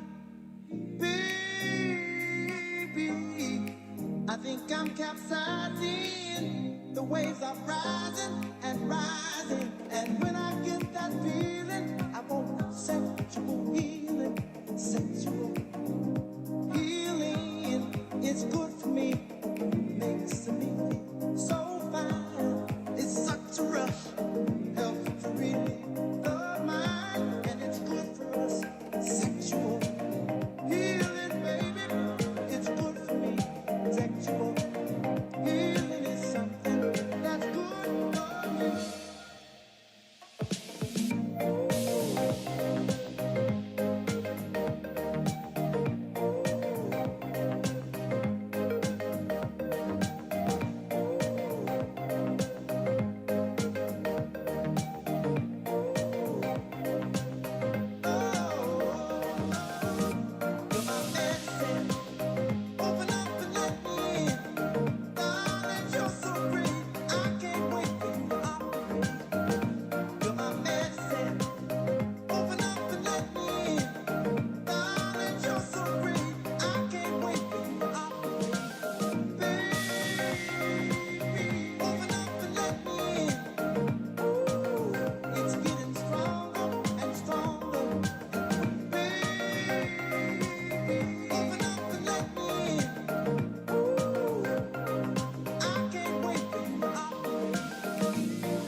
Didn't I warn you good?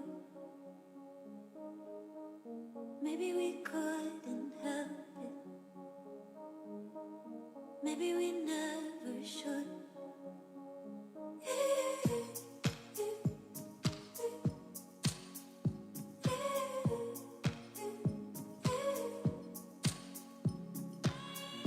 Didn't I say it's lonely? Didn't I make it clear? Is it unfair to ask you? Why is yours still here? You cut your teeth on the lack of answers, and you come back home and it don't feel the same. Well, I read words onto a page for you, and you never knew my name.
Didn't I make it harder?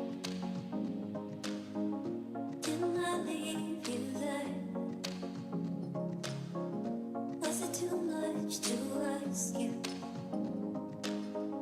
Why does you still care? You cut your teeth on the lack of answers, and you come back home and it don't feel the same. Well, I've let words onto a page for you, and you never knew my name.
shadow it is, more than I thought could exist. You move through the room like breathing was easy. If someone believed me, they would be as in love with you as I am. They would be as in love with you as I am. They would be as in love with you as I am. They would be in love, love, love.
me and I'm exposed like lightning bolts in my bones. Why would that stop when I'm falling free? The midnight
how quickly I come undone, like melting ice on the sun. Why would that stop when I'm falling free in the midnight daydream? Oh, you watch me and I'm exposed like lightning bolts in my bones. Why would that stop when I'm falling free in the midnight daydream?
Hello, ladies and gentlemen. I've been asked for a very important announcement that desserts are available. So if you'd like to quickly get to your desserts, they'll be available for the next few minutes. Thank you very much. Apart from Councillor Wolf's already got his.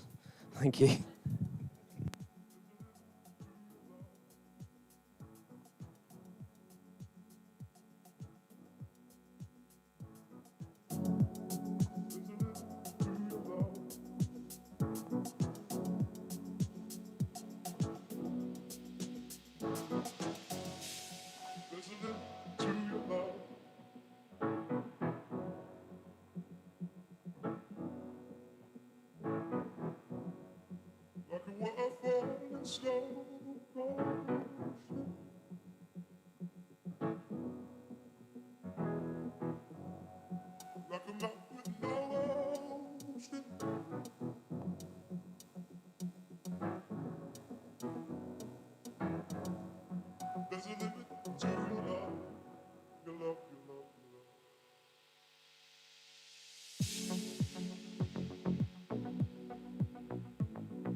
is another day to find you shying away. Oh, I'll be coming for your love, okay? Take on me. Take on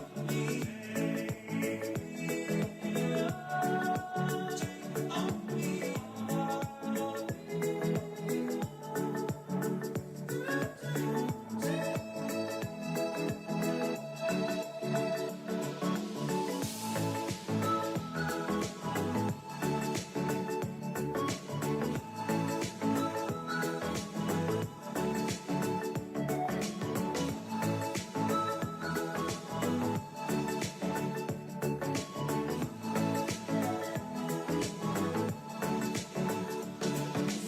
Needless to say, I'm upset heads, but I'm being stumbling away.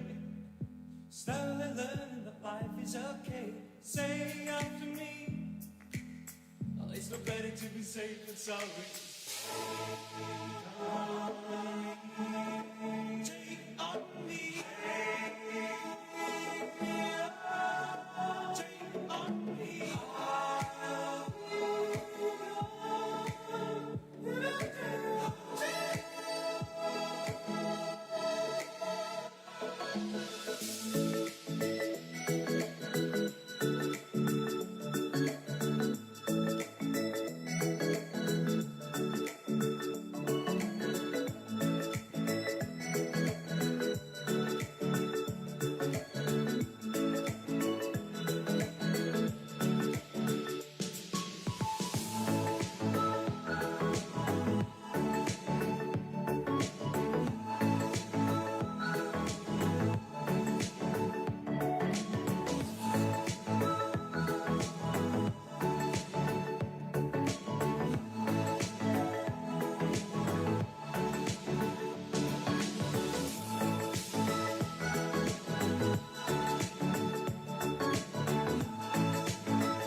Good afternoon, ladies and gentlemen. I do hope you enjoyed your lunch.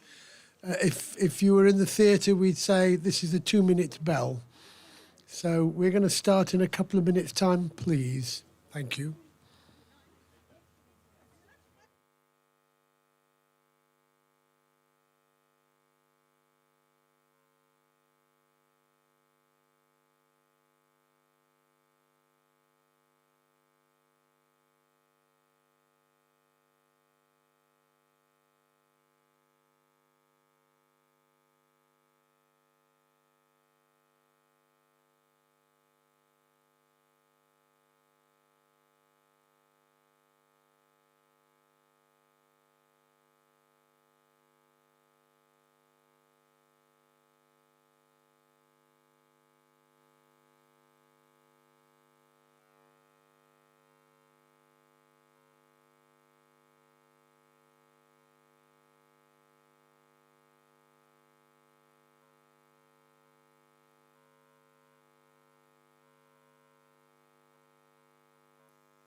Right. Ladies and gentlemen, thank you very much for your patience.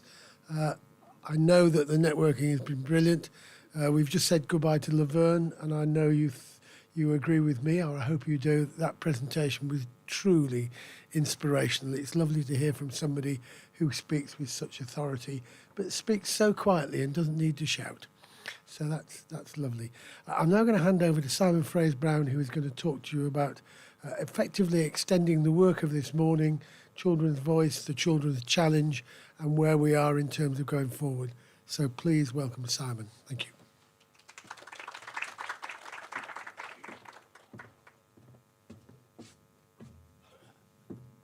Thank you, Councillor. For those of you that don't know me, I'm Simon Fraser-Brown. I'm the Service Manager for Young and Thriving, and so my role encapsulates quite a lot of different things around young people rather than children and young people. So I'm going to talk a little bit about Youth Voice. I'd like to mark my achievement for the day, which is I've got to 1:31 and no one's told me I'm on mute. So that's been an achievement for the day. Although in about 5 minutes you might wish I was, but we'll see. I'm going to try and do this presentation. What they said to me over the lunch was, when you click right, there's a 20-second delay between it then appearing on here. So if I'm filling, it's because I've got something really important to say and not because the screen hasn't moved on. I just want to make that very clear. So I'm just going to give us a little bit of an introduction about our Youth Voice arrangements and what our ambitions are through Dorset Council. We're going to talk a little bit. We're going to show a film about some of the work that we did around Takeover Challenge. Apologies to those of you that are board members, you'll have seen the film, but it's a really nice film that sort of summarises some of that. So we'll pick up on that in a second.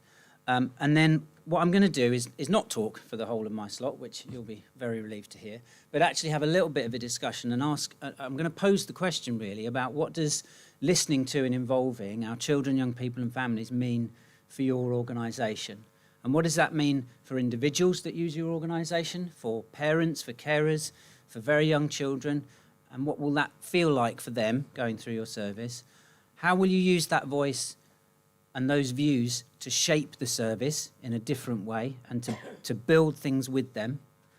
And how will you use that to look at the really big picture stuff. We've talked about mental health this morning. We've talked about recovery in education and catching up. We've talked about some really big picture things, and children and young people have got a great deal to say about that, and they can tell us a great deal. I think, Teresa, you talked about communities having solutions to things. So I know that that's true. I've done this participation and youth voice for 15 years. But we can always revisit this and always do it better. So I've just realised now that my slides are far too small, so I'm just going to talk from the hoof, so it's fine. Some of our ambitions, we brought our youth voice arrangements back in-house at Dorset Council, and there'll be a number of strands to that. So the first strand is that we will be rebuilding our youth council. We know that we need to increase our membership, and we know that engaging with as many young people, and we want that voice to be as representative as possible. We don't only want a handful of middle-class, high-achieving young people. They're important. They've got something to say as well. But we want to be making sure that we're offering those opportunities to as many young people as possible, and that we really genuinely understand our whole population.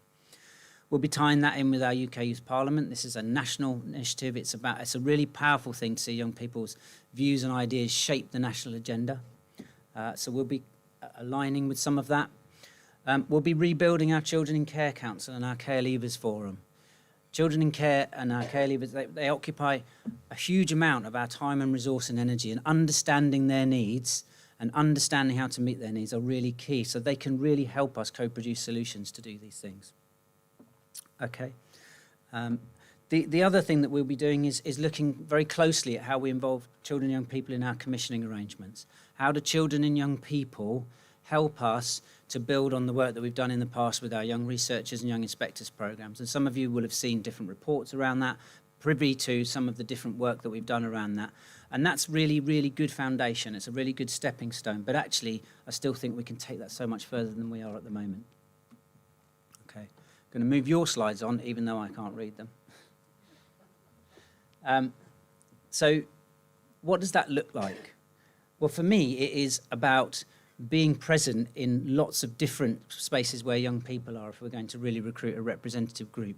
It means talking to our voluntary sector, youth groups and youth clubs. It means engaging our schools. There's some really innovative practice. There's a secondary school in Dorset that has an alternative school council where they took 2 representatives from each year group.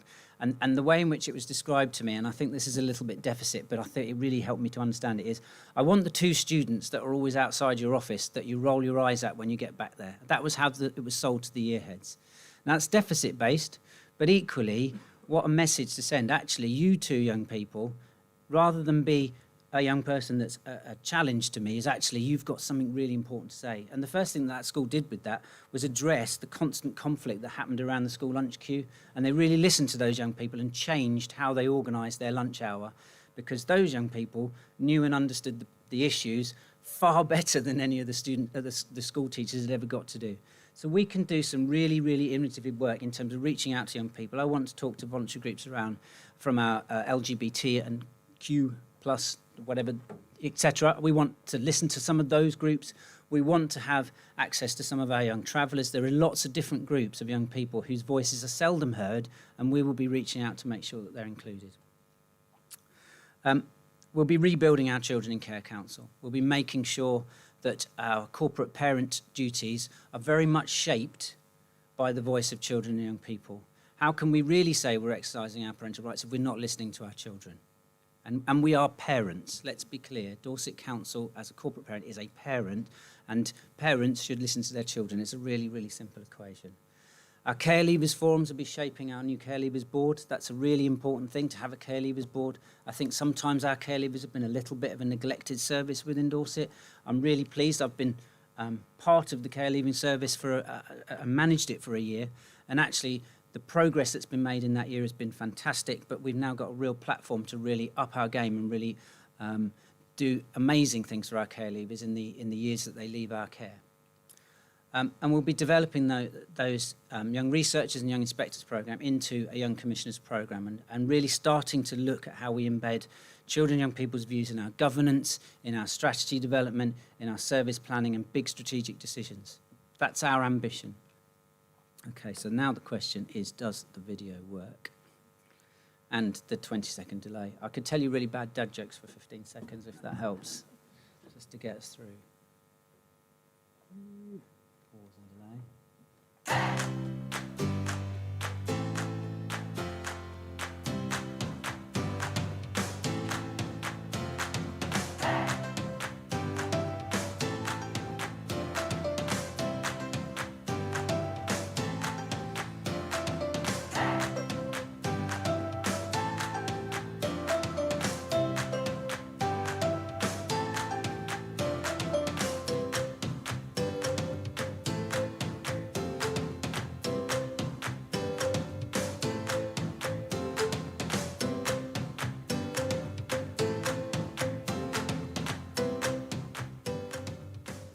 My challenge was to discuss the delivering locally section of the Children and Young People's Plan for 2020 to 2023. We covered a variety of sections such as the ability for young people to be able to express their troubles and feelings to someone that is willing to listen and to be in an atmosphere which you feel safe and comfortable in, whether that be inside or outside of school.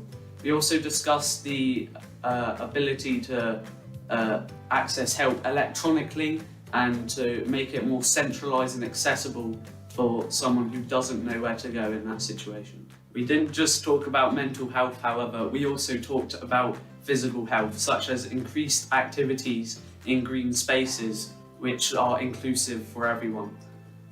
This is with the possibility for multi-generational spaces to even get the lazy one in the family, which most likely would be the teenager. It was very good. I took part in several challenges, such as Best Education for All with Mark Blackman, and also the Dorset Council News with Matt Prosser, the Chief Executive of Dorset Council. That was a really memorable experience and I really enjoyed doing this challenge.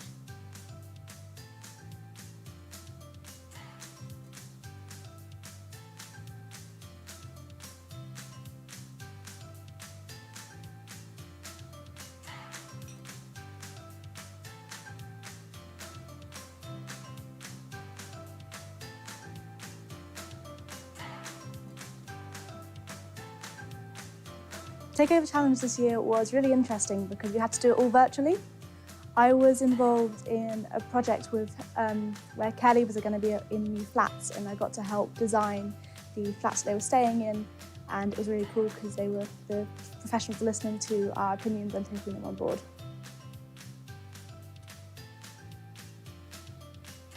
Well, I would have loved to see seeing the team face to face, but because online it was hard, but I enjoyed it.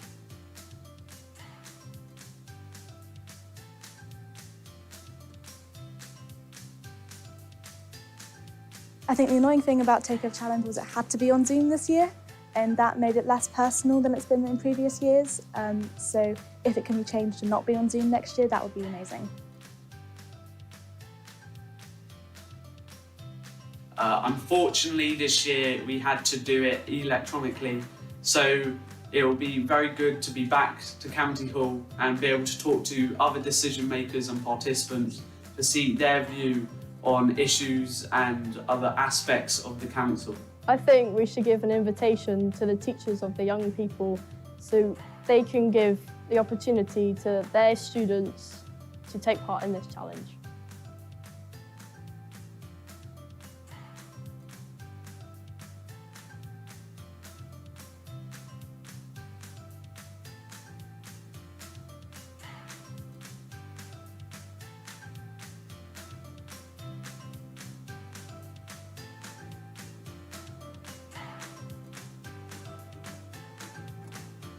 Working one-to-one with decision makers is what's really made it in previous years before.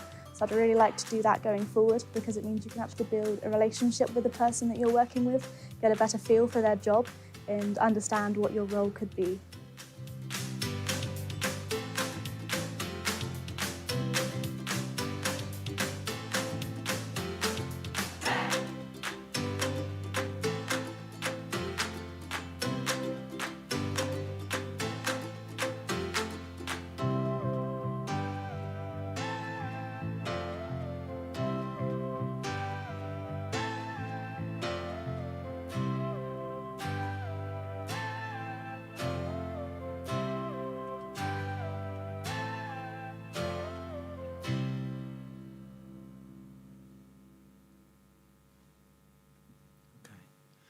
Really nice film.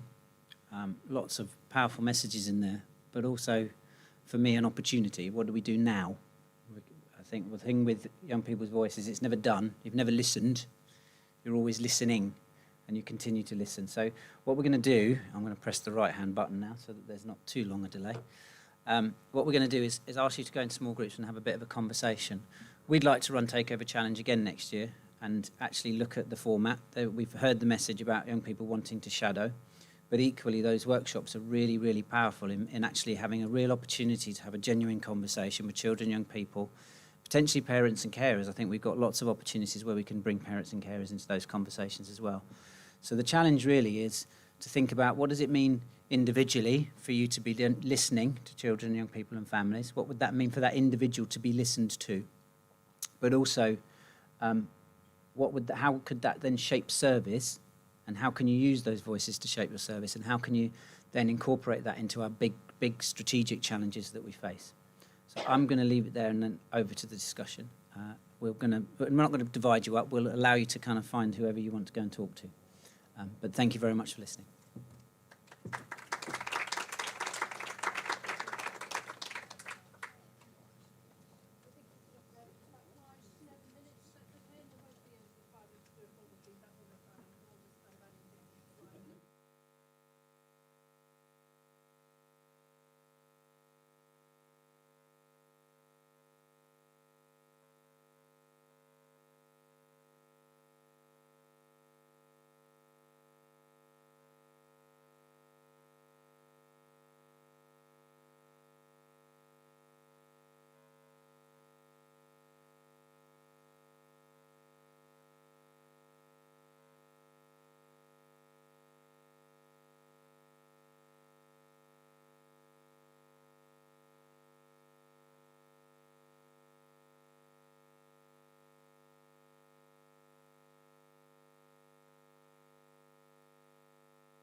Thank you.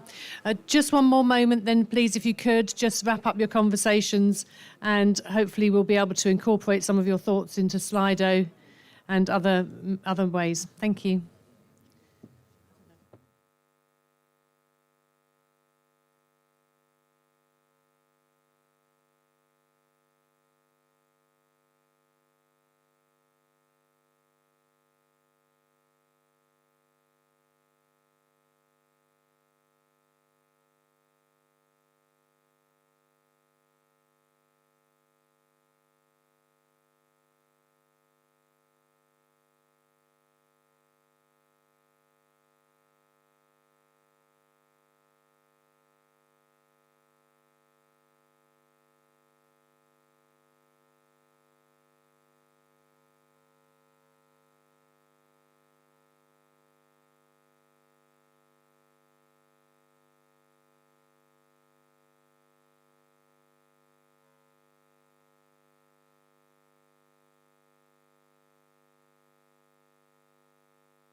Okay, good afternoon again, and we're just going to pull you back now, if we can, to just put some final feedback into Slido, if you've got a minute.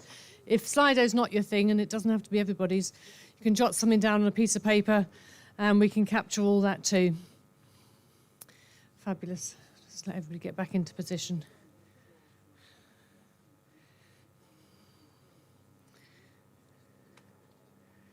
Thank you. So we're going to move to our second, but in no way second independent external speaker for this afternoon. He's already been disruptive, I warn you, that's a trait of things to come. Mark Finnis is a director of the L30 Restorative Systems and is a lead exponent of restorative practice. And I have to say, I would strongly recommend his most recent publication as a really fantastic tool to understand the way in which restorative practice works in all sorts of parts of the world, but particularly in our work with children and education.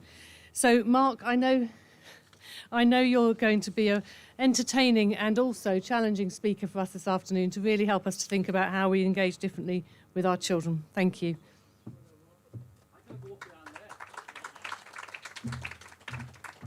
Good afternoon. I'm glad you came back. You booked this and you were wandering around out there. Spotted you. Are we all right this afternoon? Here's a Liverpool accent. Could the police looking worried? Why as a Scouser do you automatically feel guilty when the police are in the room? Is that a bit weird? My head of training, Paul, is married to a police officer. He said he wakes up every morning feeling guilty. Seriously. Do you know, anyone enjoy the lunch? Do you enjoy the lunch? Anyone miss a buffet?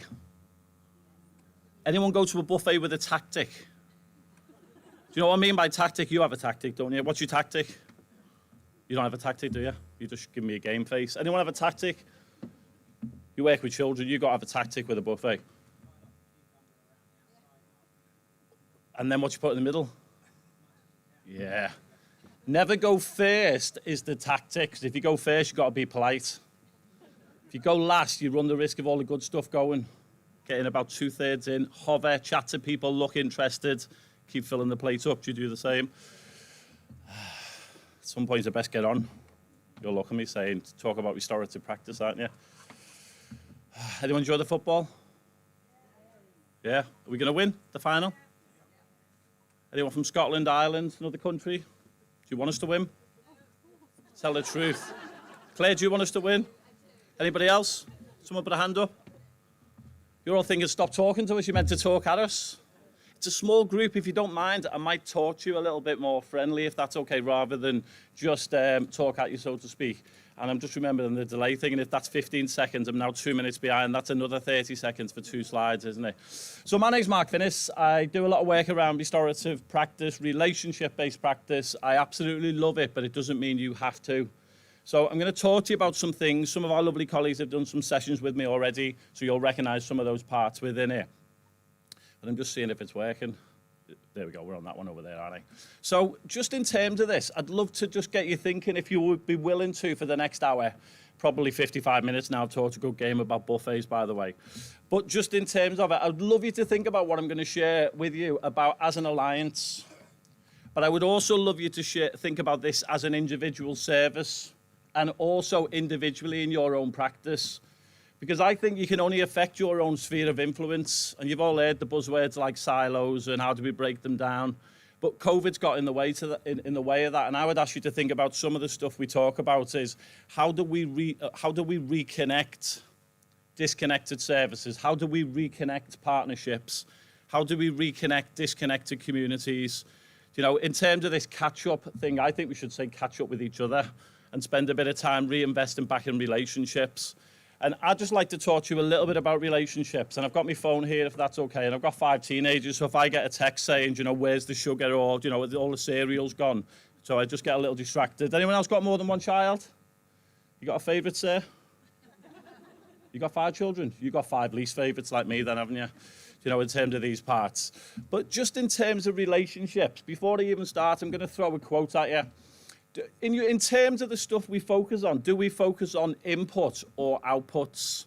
Or even better, do you focus on outcomes and impact? Does the work you do hit the target or miss the point? And I've got an Einstein quote for you that I'll share with you. And the Einstein quote is, not everything we count counts. And not everything that counts can be easily counted. And I'd love you to mull that over for a little minute, because I'm not here to just share some stuff with you and then leave. I mean, I am, because I've got 5 children. It was great in that hotel room last night, by the way. Just lies on the bed in my pants watching the football. It was just unbelievable. Am I not meant to say that? Sorry, Teresa. Sorry, I'll move on. But just in terms of that quote, not everything we count counts. And not everything that actually counts can be easily counted. And that's what I wanted just to process. Do we hit the target or miss the point? If you work in schools, Ofsted want to know your results. You know, if you work in Claire's role, you want to know if you've reduced the number of children looked after, and etc. You know, colleagues in the police will have other indicators. But so relationships then becomes hard. So all I'd like you to think about in terms of relationships is those 3 aims: the building, the maintaining, and the repairing of relationships. Now, how important are relationships in the work you do? Hopefully you're going to talk to me now. Huge. Without relationships, what have we got? You're very quiet, aren't you? You can talk to me, honestly, I'm okay. Without relationships, what have we got? Nothing. Because the danger here this afternoon is we play lip service to this session in terms of me. I haven't come just to deliver a session. I'm incredibly passionate about children. People used to describe me as irrationally obsessed. I am.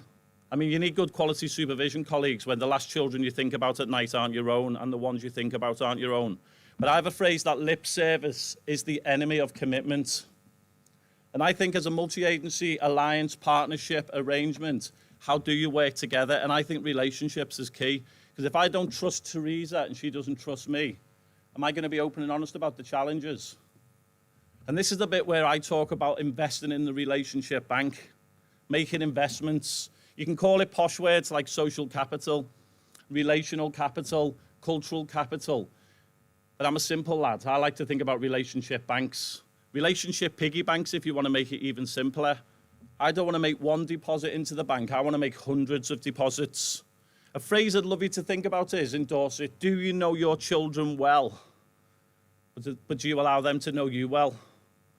And that's a simple phrase, because I think as professionals and services, we should be humans first and professionals second. So just thinking about that phrase, I'm just going to encourage you just for the person next to you for a minute. So far, what does it mean to know your children as a partnership? I'm going to do this a few times because I don't want you to be a passenger. I want you to be part of the crew. I don't want you to be part of the audience, but part of the cast. 60 seconds with the person next to you. What would it mean to really know your children well? From a safeguarding perspective, an education, an inclusion, a special educational needs. What would it mean to really know your staff well? So just 30 seconds each. And if you end up in a 3 or you're by yourself, Teresa, you can always reflect by yourself. Does nobody like Teresa? I think she looks great. I mean, we've got 2 people in white outfits, by the way. Talk about colour code. Colour what? 30 seconds each. I know you will, but I've got all the power with the microphone.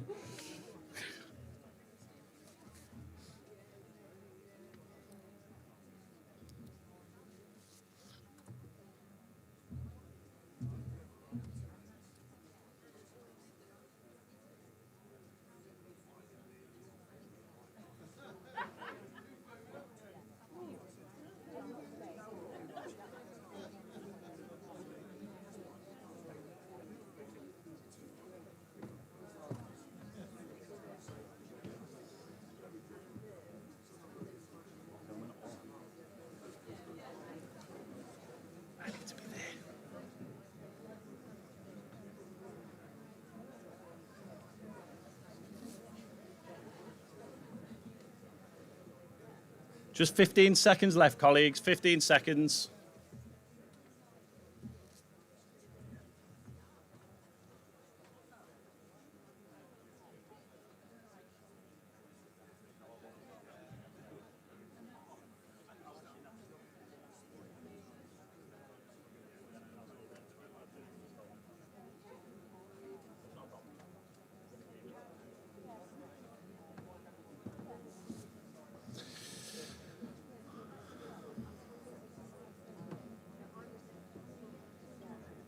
Take him. No, I'll stay there, honestly. It's just 2 o'clock in the afternoon. Sometimes moving around keeps people with you. But I'll be all right.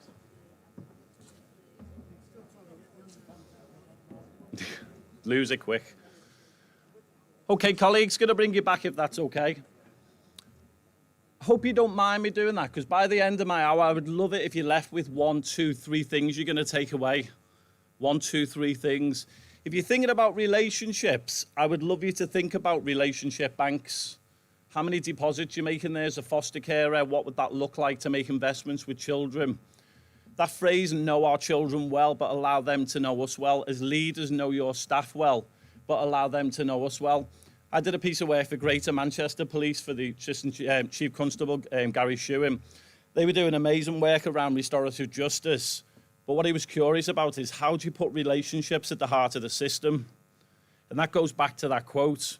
So just get him, when I had a conversation with Gary, and to mention to yourselves, we talk a lot about 3 Ps in relationship-based practice.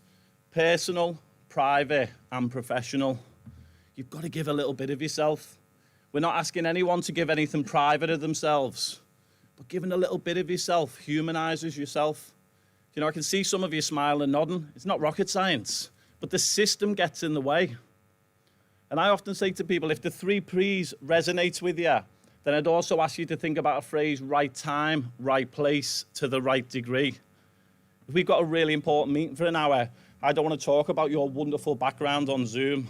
I mean, I didn't recognise you today until somebody said, that's that person who you pick on a lot and he picks on you a lot in the sessions. It's because you've got the glorious background. You've still got a great beard, though. You have. It is a great beard, isn't it? It is a great beard. Don't forget I'm authentic in this. He's a handsome chap. See what I mean? One night away. On a serious note, colleagues, the little phrase, we've met before, I reckon I can get away with that because we've got investments in the relationship bank. Without those investments, you can't have humour. Hopefully I'm getting this right. He'll tell me off afterwards. You definitely are going to tell me off afterwards. But on a serious note, if you don't know each other a little bit or a lot, you can't do some of the bits to offer high support, strength-based, nurture, compassion, empathy. More importantly, colleagues, you can't do challenge. I can't professionally challenge you, and you can't do it to me as easy unless you've got those high investments in the relationship bank. The other part then is how, as an alliance, do you navigate and maintain the relationship throughout? You know, in terms of those parts. You know, and I'd love you to be thinking about in your part of the system, how do you then manage relationships when they break down? How do you repair them? I've got 5 children and I had a lot of humour with my online with a few colleagues, but I love my children to bits. But there's conflict in our house and I absolutely love it because conflict is healthy. I don't want my children to agree with everything I say or believe. I don't want my staff to do it when I was a senior leader. And I certainly don't want to do that as a partnership. I want police colleagues to robustly challenge me about my contextual safeguarding views in line with yours. I want to sit with, where's my music friend going to ask the question about creativity and innovation? She left for my session. Where is she? Damn, take that back. I didn't really like her a lot, to be honest with you. On a serious note is I love creativity and innovation, but I need to be reminded of it when I work in a local authority. So what I'm saying about this part is, and also throughout COVID, linking to this morning, there will be people who've experienced trauma. Well, if you don't have high trust in organisations, people won't offload it. And a little phrase I'd love you to think about is trauma not translated in the workplace will always be transferred. Trauma in our children not translated will always be transferred. You could argue with children, behaviours not translated will always be transferred. And what we're starting to think about really, and I've just remembered the delay, so please forgive me, I'm going to start the next slide because I know the slides. But it'll come up in a moment with the word connection. 2 phrases, and a couple of colleagues, you mentioned it to me already before, is connect before content. Connect before content. In fact, I'm going to press a couple more times so they all come up. Now, as you sat there, I'd love you to be thinking about what does connect before content look like? What does it look like? Because if you didn't realise, that's what I did for the first 2 minutes. If you're not realising, I've mentioned I've got children, my wife. If you don't give a little bit of yourself before you get into the content, it's really hard to connect with people. You know, in terms of these parts, we had a great conversation over lunch. I know about your children, you know about mine. We were both arguing about whether we should go back for a second lunch. Where was the colleague I was talking tactics with outside? There was somebody, not rugby tactics, not that tactics, let's keep that private. But there was a colleague outside saying, what do you do on a buffet? You can't go back. And we said we could go back and get one for a friend. I thought, what a genius idea that is.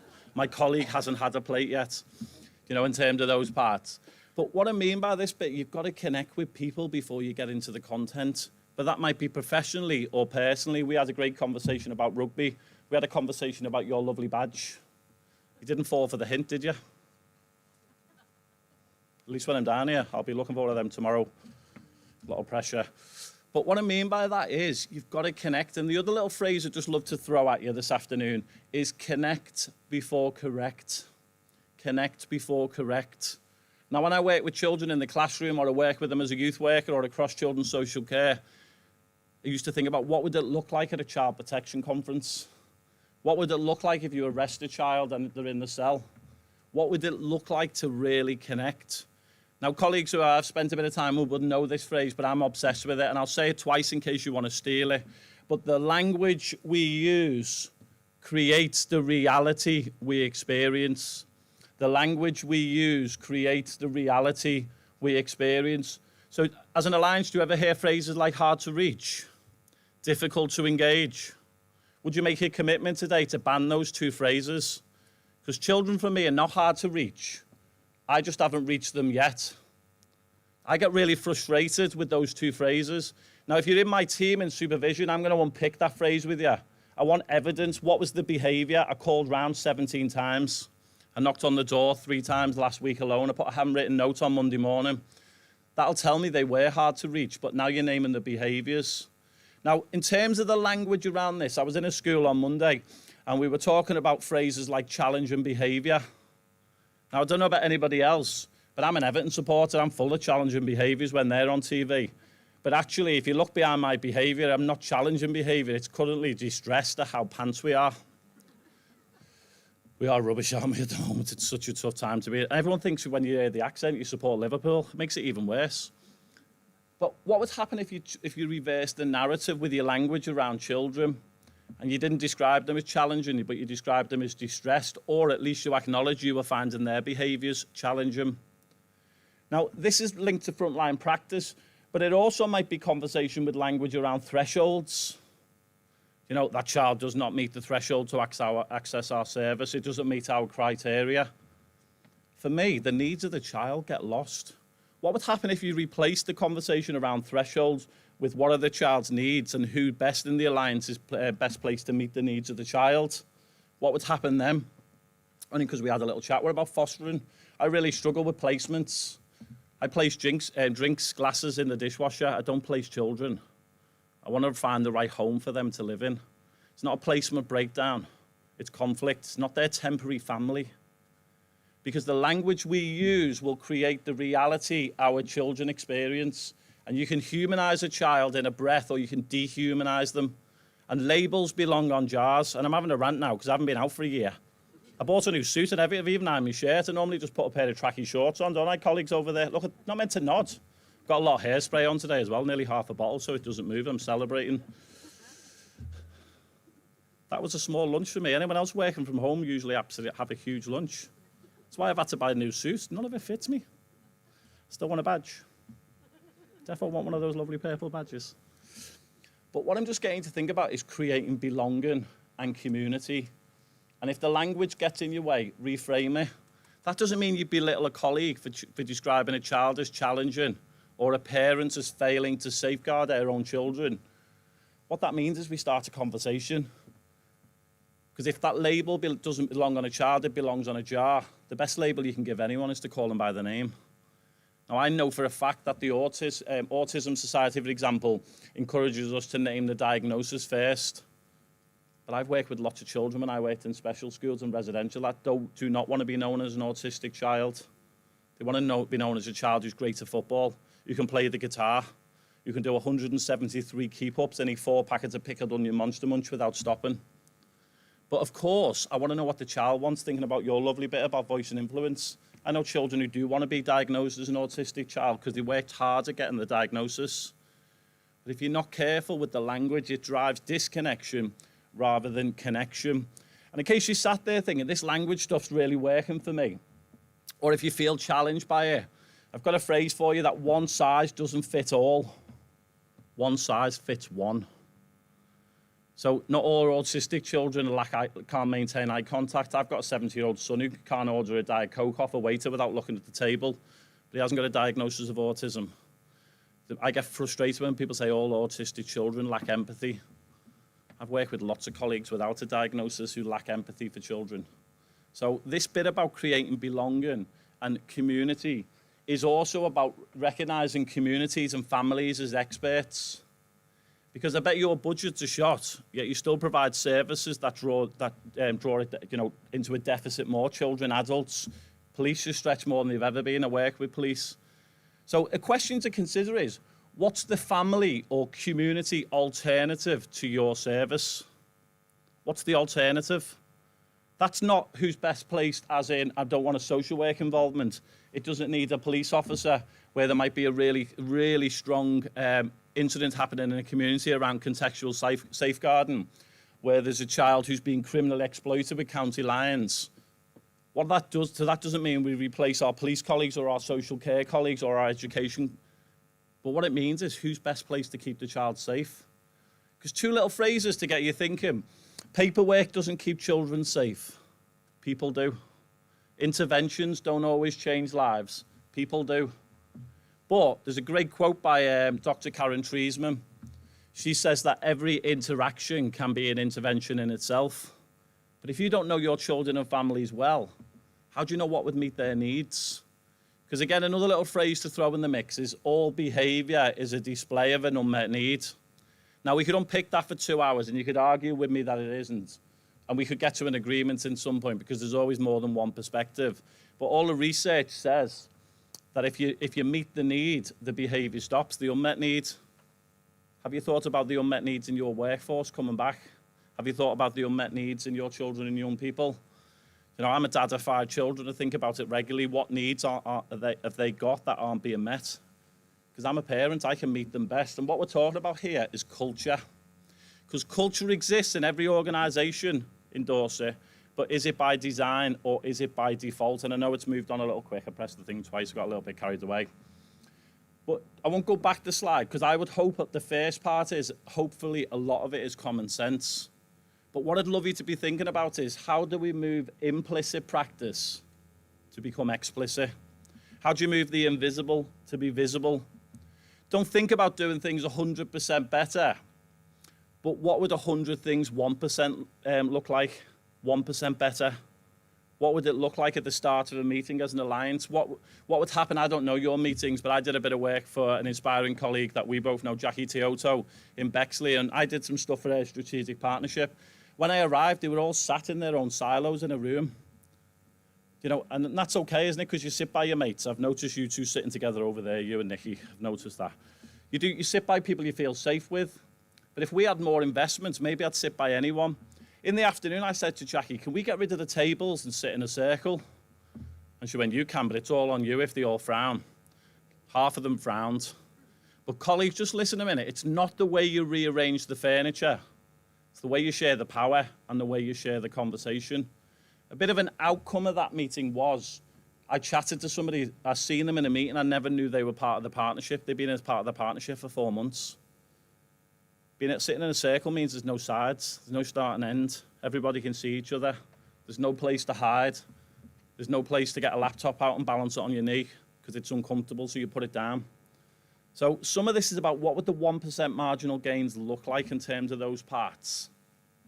So if you don't mind so far, because I worry about sessions and I work my whole life on 4 strands, input and output.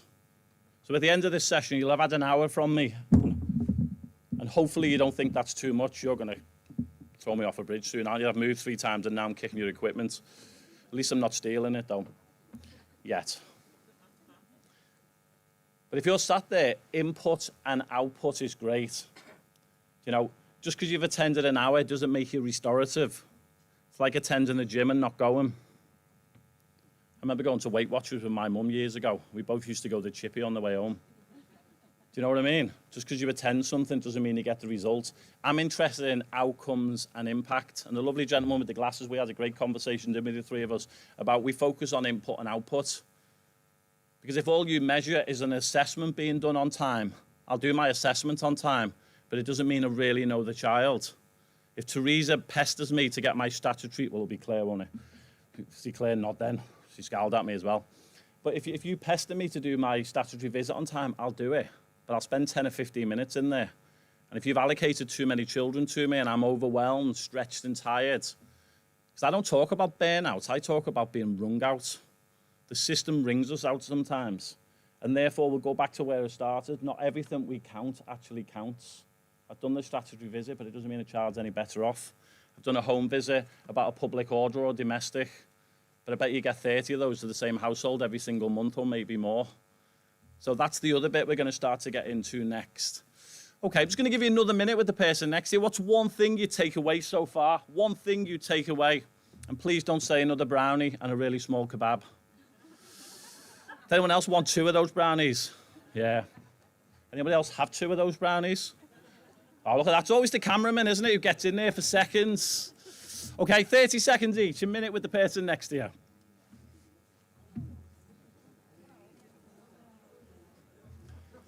How many did you have? How many? 2. 3.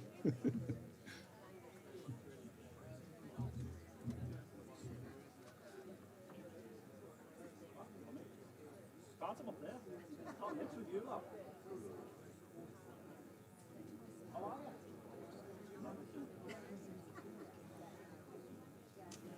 Oh,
Hard to avoid. Okay, just about 20 seconds left, colleagues. Don't forget, just one thing.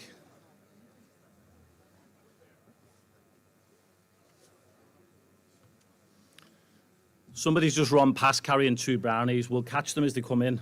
See this one, this person over here? We can see you. That's called naming and shaming.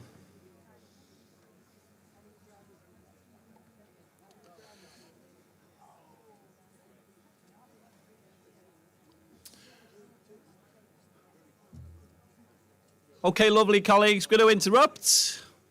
Don't forget, the reason I'm just getting you to think about one thing, small ripples create big waves. Small ripples create big waves. The small stuff isn't actually that small. So it's worth thinking through. That's why I'm getting you to think about what's one thing. What's one thing you take away? Hopefully by the end there might be 3 or 4 or maybe even more. But I just think what we're talking about in the first bit before I move on to the second part I want to share with you, and I might just press the button now, it's just getting you to think about relationships as a whole. You know, in terms of those parts, high-fiving somebody because Everton won or England won isn't relationship-based practice. The same as putting a fruit bowl in reception isn't trauma-informed practice. But people think that's relationship-based practice. The key aim for relationships isn't that we're nice, but it's that we know people well enough to start to think about the 2 words that are going to come up on here, which is challenge and support in a minute. But I'm just thinking about a few quotes that are running through my head because I like to just drop little seeds into people's heads. One I would say to you is relationships aren't built in a day, they're built daily. And I worry sometimes that we view them as a one-off event. We do them at the start of a meeting and then never again. We do them at the start of a team meeting, but then not for the rest of the week or month. The other little phrase I want to throw in your heads with no explanation other than getting you thinking is the removal of threat is not the same as the creation of safety. The removal of threat is not the same as the creation of safety.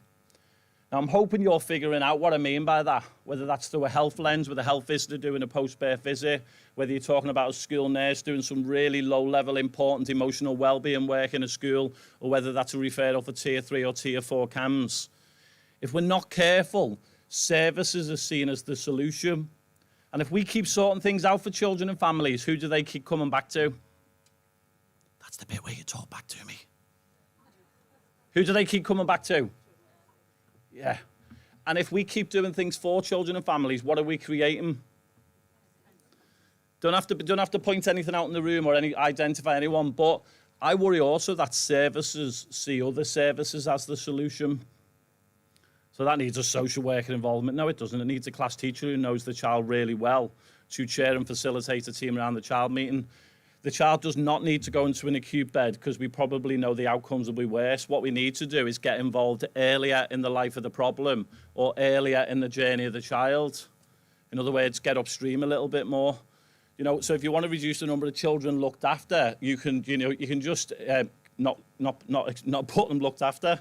But that could mean that children are in serious concern. You know, sometimes people say to me, we want to reduce the number of children on a child protection plan. Well, my view is spend a lot of time on your first initial child protection conference. You're nodding with me. Because how many times do you get children come back on a second and third plan? Yeah. So some of this is not rocket science, but it's about a huge investment earlier in the life of the journey of the child as an alliance. Now, just in case you sat there going, relationships are great, but it all feels a little bit off to me, I'd like to introduce you to this framework. Now, some of you have seen it before. Some of you might have seen it in other areas, but we call this 4 ways of being. 4 ways of being in terms of those parts. Now, you'll notice there's 2 axes on there, one of challenge, one of support. If you want to write this down, feel free. You've got a bit of paper. If you want a copy of it, I'll make sure you get one and I share it with people who help me set this up in terms of those parts. But I think this is easy to learn but hard to live. Those 2 axes around challenge and support. The one going up is challenge. What we mean by that, colleagues, is to set limits, boundaries, expectations. You know, it might be outlining what we're worried about, what we're concerned about, clear bottom lines. If you like rules, you can change that word challenge to rules. If you don't like either of those words, change it to compliance. But you do compliance without ownership.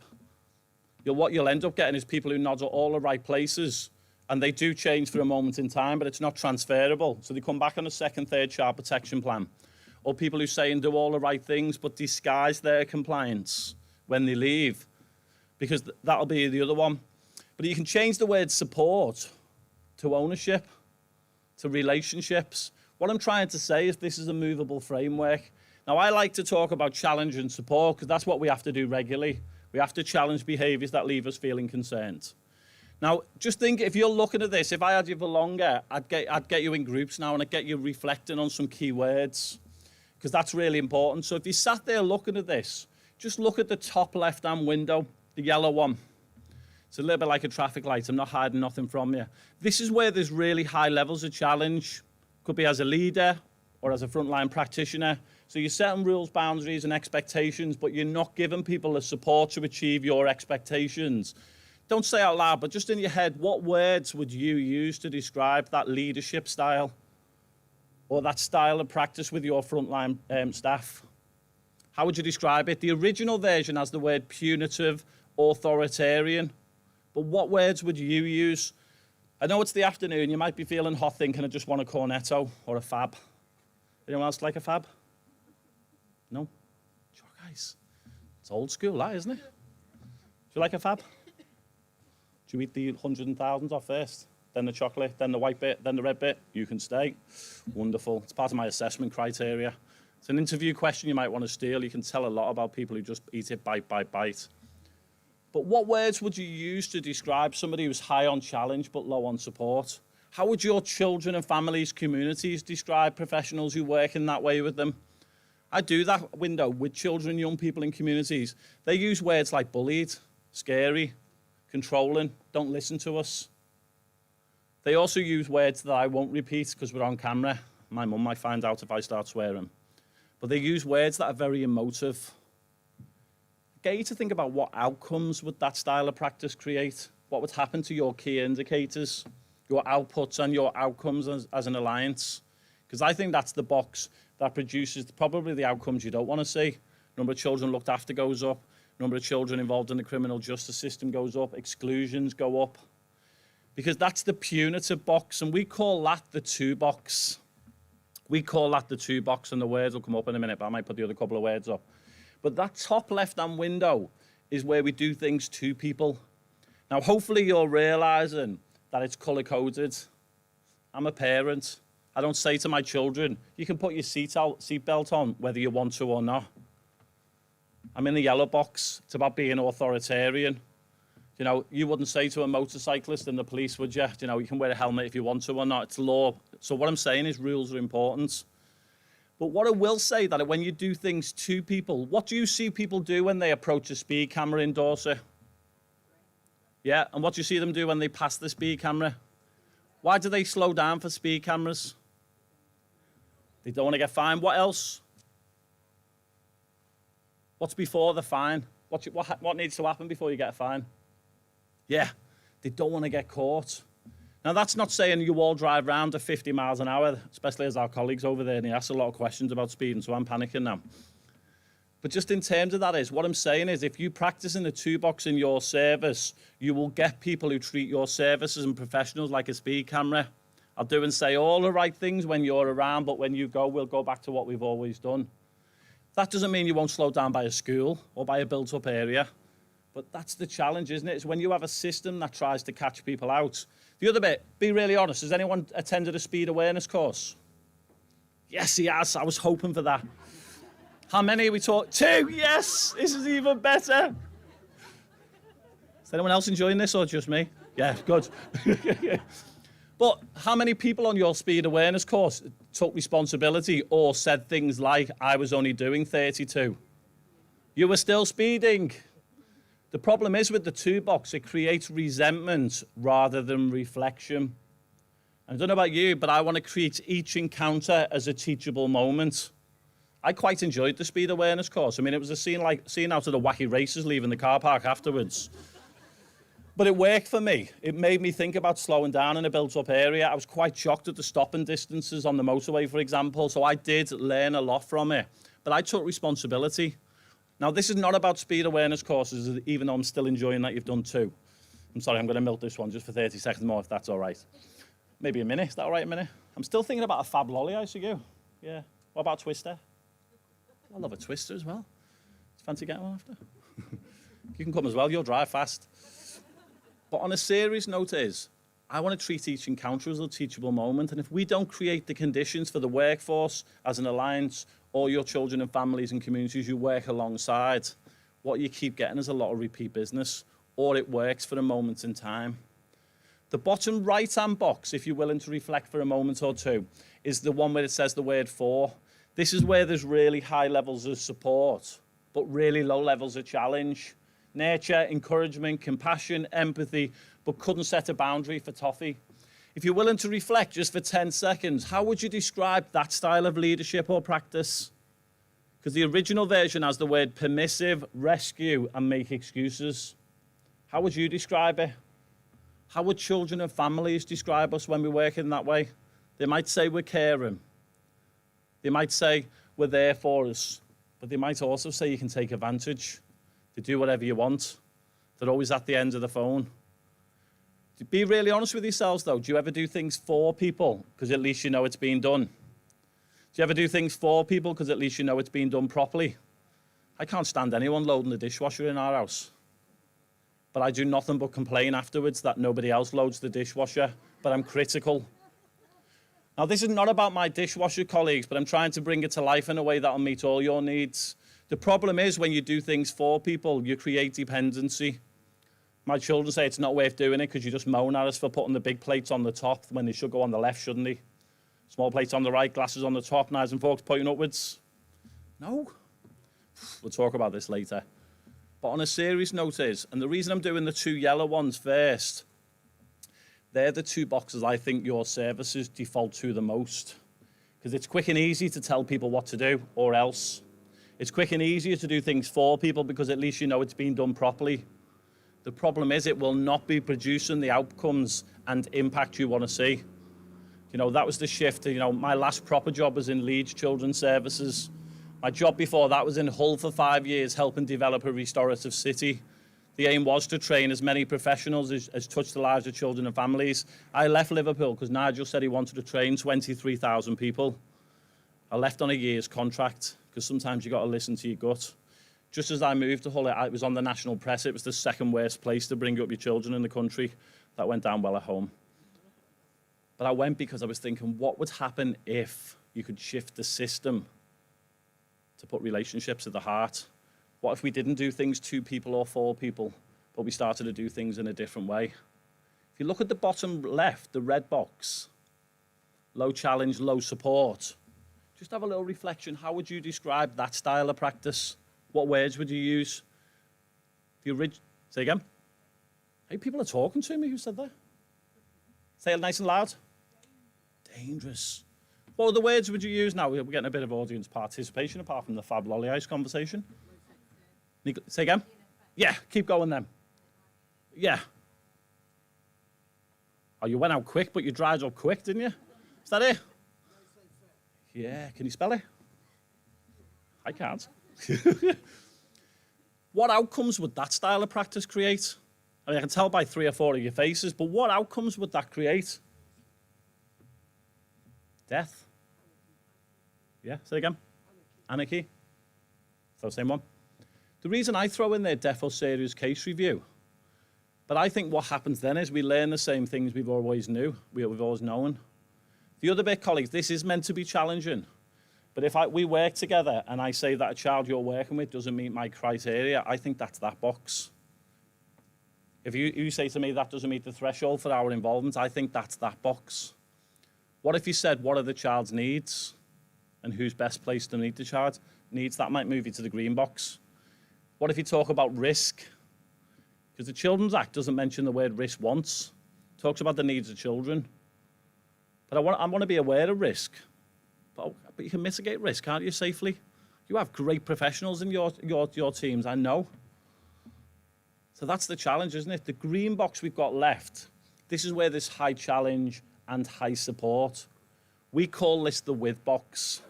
The original version, colleagues, has the word restorative practice. But I'm less interested in that word. What would happen if you started to move your behaviours, your values, your skills, your practices into the with box? What would the outcomes be then? But I just want to describe this a little bit more.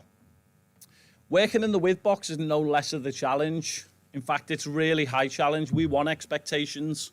We want to outline what we're concerned about, what we're worried about. We want to describe a bottom line that's non-negotiable.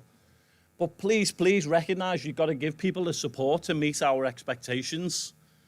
You've got to offer nurture and compassion and empathy. A phrase to think about, colleagues, is empathy drives connection. Sympathy drives disconnection. That's a Brené Brown quote, in case you think I'm that clever. I'm not. But empathy drives connection. So yes, lay out what you expect, lay out your concerns, but give people the support to achieve it. Offer nurture and compassion. You know, I usually talk a lot about the L word. I haven't put it in today, but the word love. On the slides, it says spread love as thick as you would Nutella. So if anyone likes Nutella, you spread it thick. But people get confused by the word love. Not how I love my family and friends or Everton or my trainer collection. I've got a trainer collection. I need to grow old, don't I? They're all wrapped in cling film. You know, I'll just sit and look at them. It's sad, isn't it? Yeah, thanks for that. My wife says that. If we win the lottery, I'm having a trainer room. But on a serious note around this stuff, in terms of that part about the word love, what I mean is nurture, encouragement, compassion, empathy, kindness, respect. Dr. Andrew Curran at Alder Children's Hospital, who I've done a lot of work with, he's got a great book, by the way, The Little Book of the Brain. But he describes 7 steps to healthy brain development in children. The 6th step is we must meet the need. And I hope my 5 children get enough love at home they can navigate school, college or university. But I worry about some of the children I've worked with in the past, where one of their unmet needs is empathy, compassion, nurture. Now, as services, we can spend our time proactively filling their cups up with empathy, compassion, or we can spend time reacting to services and dealing with the behaviour as an outcome of those needs not being met. And that's the challenge around some of this, that working in the with box requires us to do a balance of both. I'd like to give you another one of those minutes, if that's all right. And some of you are thinking, damn, I wish he just did Death by PowerPoint. We could just cruise through this and try and get another brownie like that colleague over there got 2. That's my friend from lunchtime as well. So 30 seconds with the person next to you. What I'd love you to do is 2 things. First one is, not which box do you practice in, that's too easy. When things aren't going your way, you're tired, you're stressed, you're under pressure, where do you and your service default to? Because I can go to the 2 box when my children leave crumbs on the side by the toaster, when I've done a 12-hour day. I call my children, you lazy sods.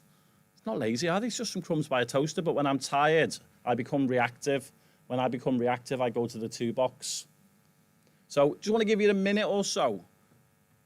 When things aren't going your way as a service, as a person, as a professional, where do you default to?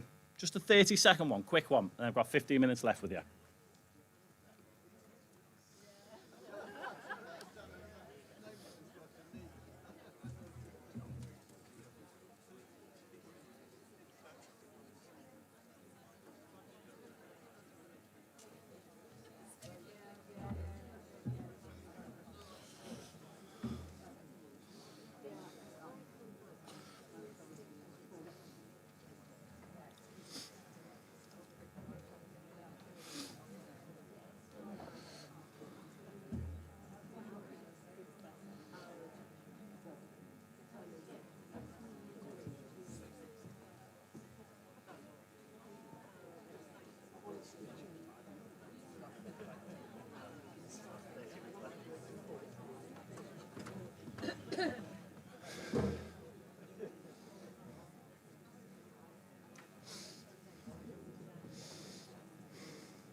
Just 30 seconds left, colleagues. Just 30 seconds left.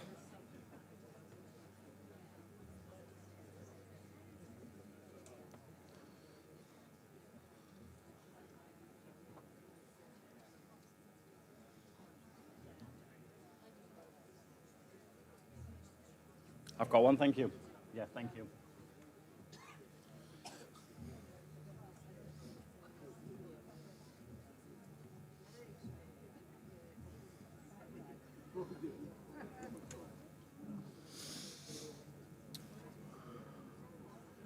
Just 10 or 15 seconds left, colleague. Just giving you a minute, don't forget. I'd love to give you half an hour, but I'm giving you a minute.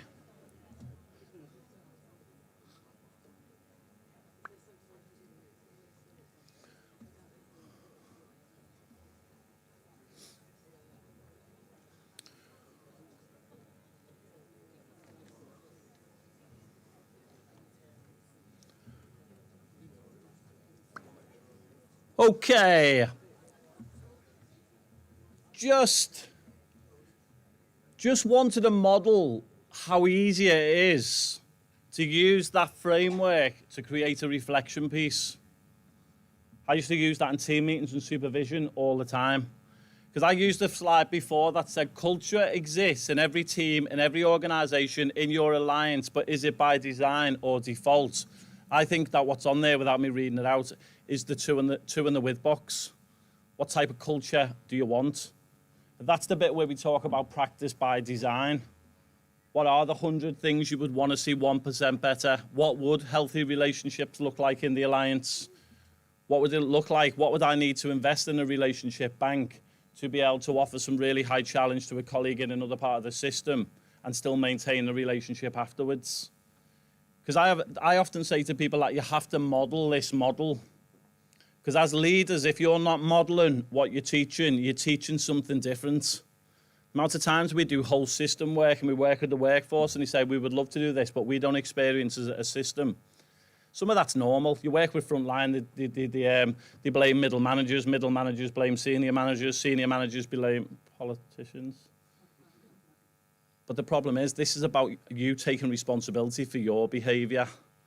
Because the world isn't changed by your opinion, it's changed by your behaviour. I always think that Martin Luther King quote rings home with me every single day, that you don't have to be able to see the whole staircase. You just need to be willing to take the first step. So what would the first step be to moving from the to the with box? Well, 3 little questions, not the ones that are on there, but 3 little questions to think about is, what does with look like, sound like, and feel like? What would the room layout look like as an alliance if it was in the with box? So people couldn't be passengers. You couldn't go and sit at the back like I did this morning. You had to sit in the circle, for example. What would it sound like? Well, just to move it back when I pressed it too quick, is around the 3 little bubbles that are up on your screen, which I'm not training you in, I'm just introducing you to. But working in the with box sounds like asking more questions than giving answers. The simple little, I'm scared to press it again in case it goes back to the previous one than the one I want. There we go. But a little phrase to take away again is, questions require engagement, answers don't. I've only got a short time with you and I don't want to flip it into you doing all the work because I've been asked to share some stuff. But I'm still taking an opportunity to give you a minute, because me asking a question gets you to think. So the easiest part around that, and I often say that powerful questions can alter all thinking and behaviour afterwards. The reason I thought to drop these 3 bubbles in, is that a bird or a fly? I'm not sure what it is. You can tell we had a tougher background, didn't we? We both said flies meant you didn't have a fridge, didn't we? We said that at the front before. Yeah, flies in our house just means we got a dog and a cat, and the kids have left the utility room open again. You don't know how good that feels. I can show off now. I've got a utility room. I never even had a bedroom as a child.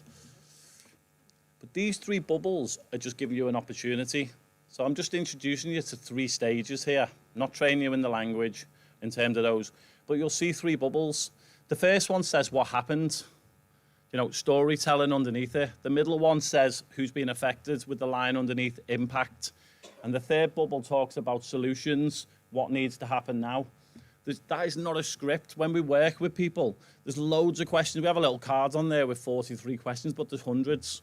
The reason I thought I'd throw it in today is, bubble 1 focuses on the problem. It focuses on the past. How many conversations, dialogue, or meetings do you have that get stuck on bubble 1, the problem? Now, don't get me wrong, there's always more than one perspective. In fact, I always say to people there's 3 truths: my truth, your truth, and the truth. But bubble 1 acknowledges that we'll all have a different perspective, and that's okay. But most people don't need a damn good talking to. They need a damn good listening to. Bubble 1 is acknowledging people in the space. If that was in a family meeting or a community meeting, you'd want to go around everyone still. Bubble one, though, is I'm not sure whether we pass this one in conversations. What is the impact? What impact is that having on a child? What impact is that having on the workforce? What impact is that having collectively? How are people affected? The third bubble on there is solutions. You'll notice it says needs. What needs to happen next? What needs to happen now? What needs to come out of this afternoon's meeting? If I was facilitating a meeting between two staff in conflict or an external complaint against us, I might ask them, what do you need from us for this to move forwards? The key bit around those three bubbles is the timeline on the top. If you focus on problems, what do you get more of? If you focus on solutions, what do you get more of?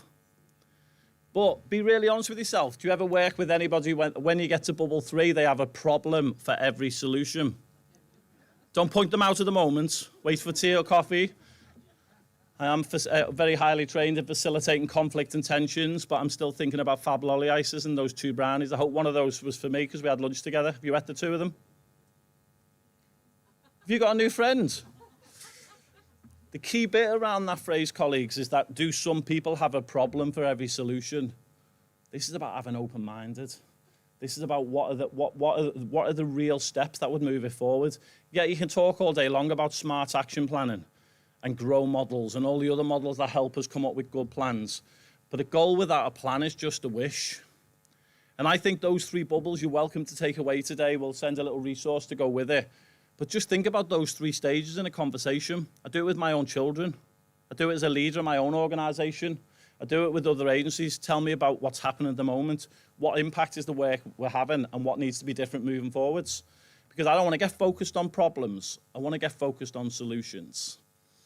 The reason I dropped that in this afternoon, and I've got about 4 or 5 minutes to go, is just because width's conceptual. So even just giving you one little thing to take away, that questions require engagement, answers don't. It's getting you to think less about the past. Now, don't get me wrong, I went to a session with Professor Ali Munro about 5 years ago, and one thing that stuck with me was the best way to predict the future is to be informed by the past, but don't live there. Remember the phrase before, the language we use creates the reality we experience. Calling people ex-offenders, how long's that got to go on for before we stop labelling them as an ex-offender? Ex-drug addict. You know, me personally, I've never worked with an alcoholic, but I've worked with people who have drink a lot and it impacts on their children. If they self-identify, because labels belong on jars, and hopefully that phrase is resonating. If you change the way you look at things, the things you look at start to change. If you focus on people's deficits, you'll never move out of it. But if you focus on their gifts, and if they don't have the gifts, you want to find their significant, important others who will. Remember the question, who in a family or communities is best placed to do the jobs that we do? Some of this is about knowing our families well and allowing them to know us well. Now, I thought about putting a couple of other bits, and what I thought to do, and hopefully it'll come up in a second, is just give you some things to think about for when you leave, really. And the first one was for, and I'm not going to read those out to you, hopefully you can see them better than me, but I suppose it's a question. What would happen if all adults adopted, promoted, agreed protocols that push the building and the maintenance of relationships and sought to repair those relationships when relationships break down? There's 4 points on there, but it's a what-if question. What would that look like as an alliance? You know, it's hard to conceptualize. When you talk about relationship, people think it's a catch-up. What we're talking about is the stuff, the threads from this morning, safety, you know, experience and some of that stuff. The other little couple of bits I thought to put in, and don't forget, hopefully they'll just get you thinking through. Because again, if you were thinking about in a service like a school, what if you moved away from a behaviour management policy to a relationship policy to enhance learning and achievement? That would reduce your exclusions overnight. What if you changed the way you run your meetings around children when safeguarding concerns are in place and families did more than professionals? But first of all, you've got to populate those meetings with family members. And just to be clear, family means different things to different people. I've got a whole bunch of aunties who aren't my aunties. They're my mum's best friends. You know, so family means different things to different people. Now, the reason I put that up there, a vision without action, is just hallucination. The amount of people who tell me they do relationships, you know, they have a vision for partnership work, you know, we have a vision for this, but without action, it's just hallucination. And if you can see that one on there, if you look across the top, You know, you'll see the steps that lead to success, but if you don't have a clear vision in place, it will lead to confusion. If you don't have the next one in place, it will lead to the next one, and so on. If you're serious about restorative practice, having a clear vision doesn't mean anything unless you start to think about the skills people need. Because if they haven't got the skills in place, it'll lead to anxiety. If you say to them, I want you to run the meeting slightly different, I want you to facilitate a restorative conversation, I want you to do check-in, check-out circles at the start of every partnership meeting. People are like, what do you do? The room's awful, create a squircle. You don't have to sit in a circle. The key bit is starting to think about some of those steps. You can use that for anything. You know, vision. People want to know what's the incentive. They want resources. But without the action plan, it'll lead to that other part if you look down the edge. You know, and I just think in terms of these parts, this is the one I see from staff, frustration and false starts. So those little steps, if you're serious about stuff, they've got to be in there. And I've got a couple of moments left, and I keep forgetting. I mean, I've just walked back then. It's like a really good delay, isn't it? Just walk back again. I think I should have put a tie on now. Not really. It's so hot in here, isn't it? Two things I want to end on is the 60-20 rule. Are you all familiar with the diffusion model of change? Some people, I can never remember the numbers.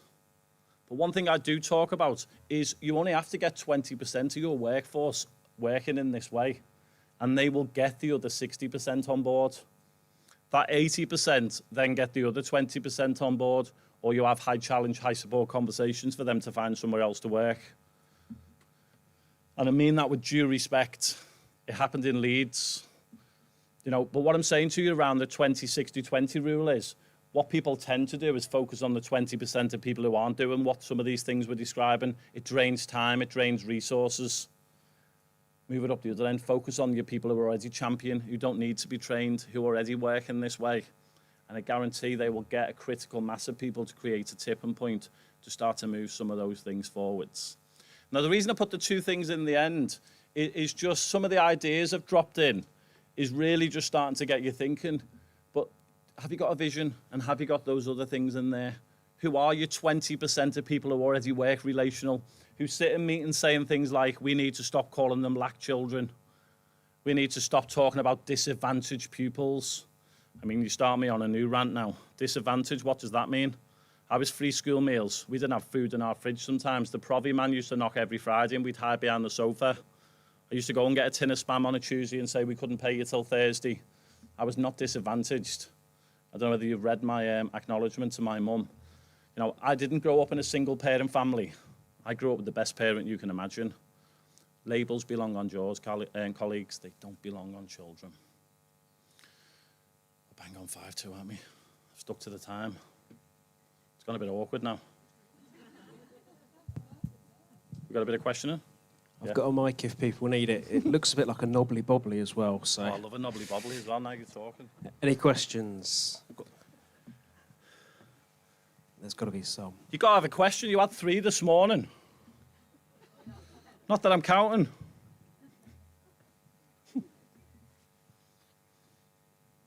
Does that mean I've done my job really well, or you're just really hot and bothered and you like to get a bit of fresh air? What's that silence mean? Am I just humouring me? I wasn't going to let you off that easily, actually, Mark. Thank you. Thank you. Yeah, excellent presentation. I was just interested, I think that's one of the things we've talked about before, is that this is almost what's natural to children to behave in this way, and we become distorted in our kind of growing up space. And so it's interesting, it's about how can we support children to continue in that, working with, being with people, and that actually in the end we may not have to unwind our brains later on. We certainly have to unwind theirs because they'll naturally have grown up and behaved in that way. Yeah. I mean, we do a lot of training for children and they get this stuff in seconds. There's not the filter to say, well, why would you do things with people?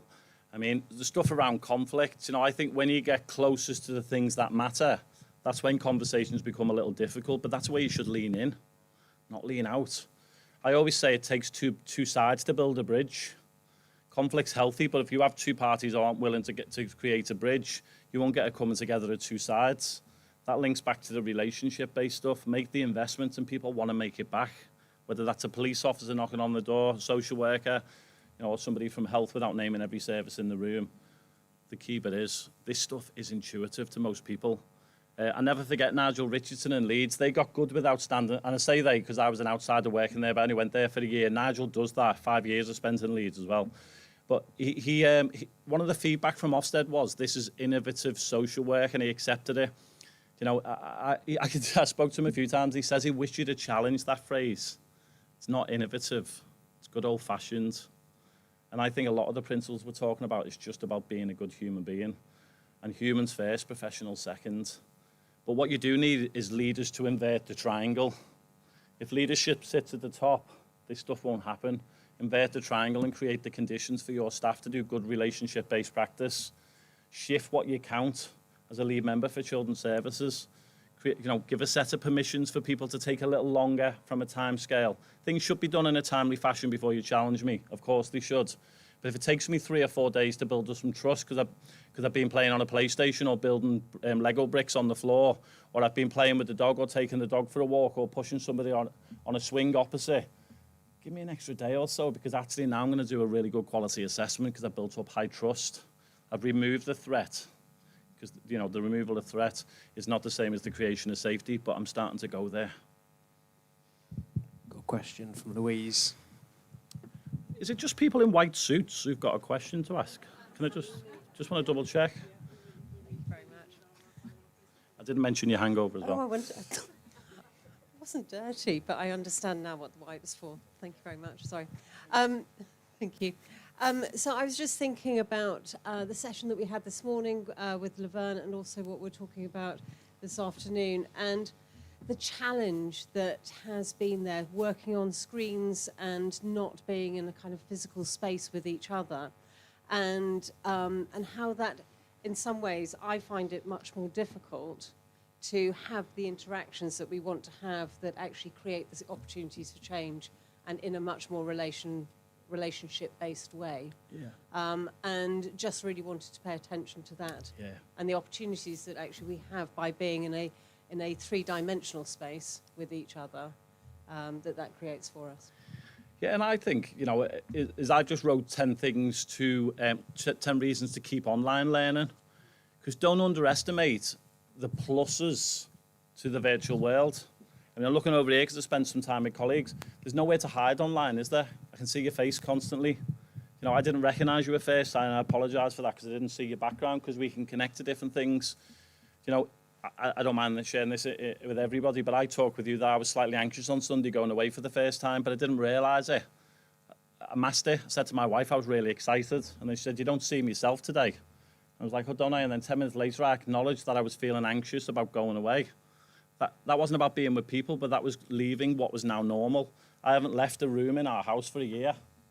Obviously, I have to go shopping and whatever, but work-wise. So I'm excited, but you have to acknowledge those people are feeling anxious. There's somebody in my team who doesn't want to come back till September, won't do a face-to-face day. What I'm trying to say is the more trust you build up, the more people will name what their needs are. I was seeing a school online that had 3 different wristbands done for staff and students. One says, "Don't come near me," basically. One says, "I'm happy to be, you stand and talk to me." And the third one was, "I'm happy to be hugged or high-fived." I'm not suggesting you should get a wristband, but everyone's different. Everyone feels different. So I think some of that's about naming your needs. What do you need to feel safe? What do you need to feel less anxious? What do you need? And so on. Yeah.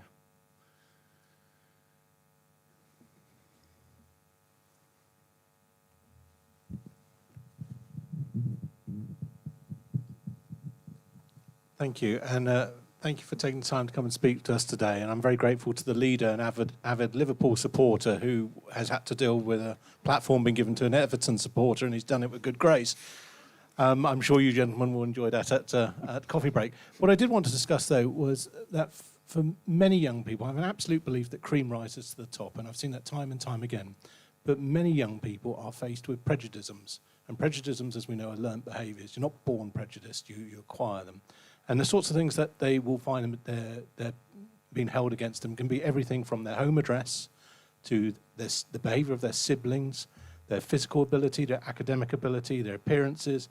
The list goes on, and even their former educational settings if they've transferred in from a different place. I just wondered what your perspective on how we can start to turn the tide on those very obvious ways that our children and young people are being held back. It's a big question, isn't it? I mean, I wonder whether some of it's language as a starting point, because everything's linguistic. You know, I loved it when I was became a professional, so to speak, and qualified. I used to work for a youth offending team, but I used to work for Sefton Youth Offending Team, which is where I used to live. I noticed professionals use a phrase like those people, that estate. And I used to love sitting there going, I live on that estate still. And they'd go bright red. And I wonder whether sometimes we create divides by some of the language. You know, and that's where that phrase, before I use the language we use, creates the reality we experience. But the language you use to describe an experience often becomes the experience. And I also wonder, and please challenge me back on this, but whether we do too much scaremongering and we should do more caremongering. You know, it's even some of the language. Three or five of my children have thrived during lockdown and 2 haven't. I've thrived. I usually got a lot of time away from home. So just in terms of the language stuff, I just wonder whether we need to start to use more deliberate language around certain things, name concerns, names, worries. I also think we need to reconnect people. I'm doing a piece of work in Leicester at the moment with a group of schools, and they've got a lot of conflict within Muslim families in a Muslim community, and they use really derogatory terms around young people who've just come into the UK. They don't identify themselves with the same language. So some of it's got to be education, hasn't it? But some of it's got to be about bringing people closer. We always talk about reconnecting disconnected communities, reconnecting different parts of the system. And I do think some of it comes down to the language we use to describe people in terms of building those connections. Because children, as you most eloquently described, aren't built that way. The systems and the behaviours of adults often condition our children. And I think that starts with ourselves, doesn't it? Have you got any thoughts on that? Because obviously you asked the question.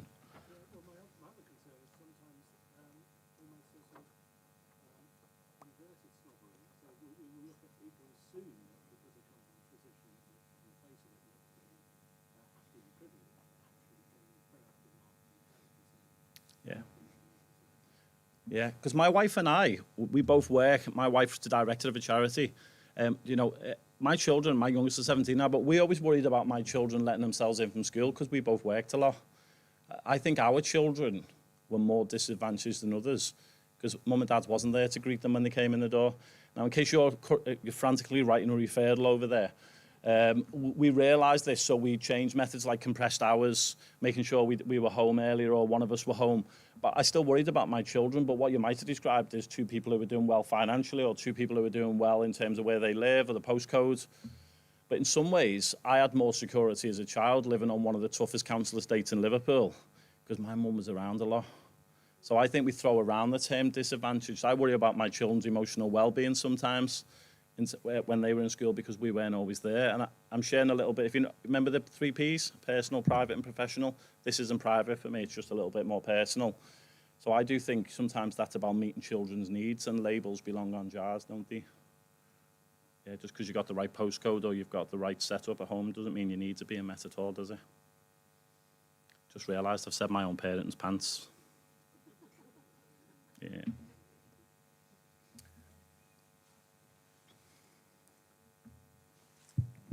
I've got a question. It's just to really understand more around the challenge side of things. So on the with quadrant model, I can imagine for a lot of colleagues across partners, they potentially reach a tipping point where they really want to challenge to move the relationship forward. Yeah. However, across all partners, as we know, we have a framework of complaints, basically, in all partnerships. And I can perceive that really does become part of that picture for colleagues when they want to challenge to move the relationship to the next level. And it's inevitable to able to deliver the model that we're talking about today, that restorative way of working.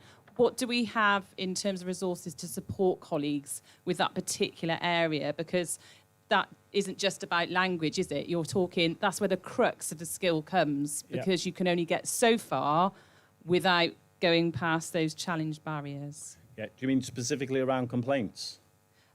Just overcoming. So we were talking in our group about, you're trying to develop a relationship with a child, for example, but they're not being honest with you and you want to challenge that honesty to develop the relationship further. Yeah.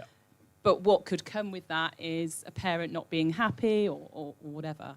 It's where we link it back to the relationships. Without relationships, you can't challenge your strength base to offer high support. The stronger the relationship, the easier it is. And I know you know that because we've chatted before today. But the other bit around that as well is we talk about, I don't think I've shared this with colleagues who are on the other session as well, but we talk about 3 E's. 3 E's, and you're welcome to write this down if you want it. 3 E's, very simple structure. Engage, explain, expect. Engage, explain, expect. You've got to engage people, and we always talk about the right time, to the right degree and in the right place, because sometimes we do it the wrong place. You know, again, we talk about a phrase, rip and pip, R-I-P, P-I-P. Rip and pip stands for reprimand in private and praise in public. I think we do it at the wrong time, in the wrong place, to the wrong degree. Nobody ever thanks people for the opportunity to be publicly shamed. So right time, right place, to the right degree. The other part in the 3 E's, we talk about engagement takes 3 forms. Physical, mental, and emotional. Just because somebody's present doesn't mean they're engaged. So the engagement is anybody who's going to be affected by a decision should be involved in that decision-making process. The explain is explain the rationale behind why we're getting decisions or explain our perspective on our concerns. The third E, expectation, clarity, is clear vision for the future. I think we often miss out engagement, or we don't explain, or we don't clearly expect. And the other little structure to throw in that we teach people a skill, you asked the question of what skills, we teach people a little simple structure around 4 steps. Name the behaviour specifically, not generalised, because people sometimes say always, never, everyone, sometimes. The second step is explore the impact. The third step is outline what needs to happen next. And the fourth step, if you offer them respectfully, is to offer a request to meet the needs. So in terms of some of that stuff, and the other bit, if you were linking it to complaints, is I worry that staff say things like, if you're not happy, make a complaint, rather than, can I put the kettle on, can I make you a cup of tea? And I firmly believe you would, well, not you, looking at you, any of us, would reduce the number of complaints by at least 50% if we didn't say to people, if you're not happy, make a complaint. Because most people don't need a damn good talking to, they want a damn good listening to. And if you listen to people, but what they also wanted, this is a Stephen Covey quote, so you can tell I've been locked up for a year. But Stephen Covey's got a quote that says, most people don't listen with the intent to understand. They listen with the intent to reply. So you can't say to somebody, can I put a kettle on and make you a cup of tea? I'd love to hear. And I'd use those 3 bubbles. Tell us what happened. Tell us what your thoughts are. Tell us what your feelings are. Tell us about the impact on you and your children, or what you need me to do next. We started to do that with Andy Lloyd and Josie in Leeds. We reduced the number of stage 1 complaints. I think it was by about 70-odd%. We still got stage 2 and stage 3 before you think that they stopped. But what we got was the complaints that really needed to come through, the ones we really needed to unpick. So I think some of it goes back to culture exists in every organisation, but is it by design or is it by default?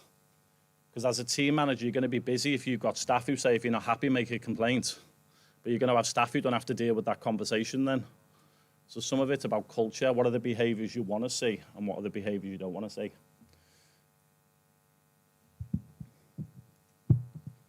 Hi, Mark.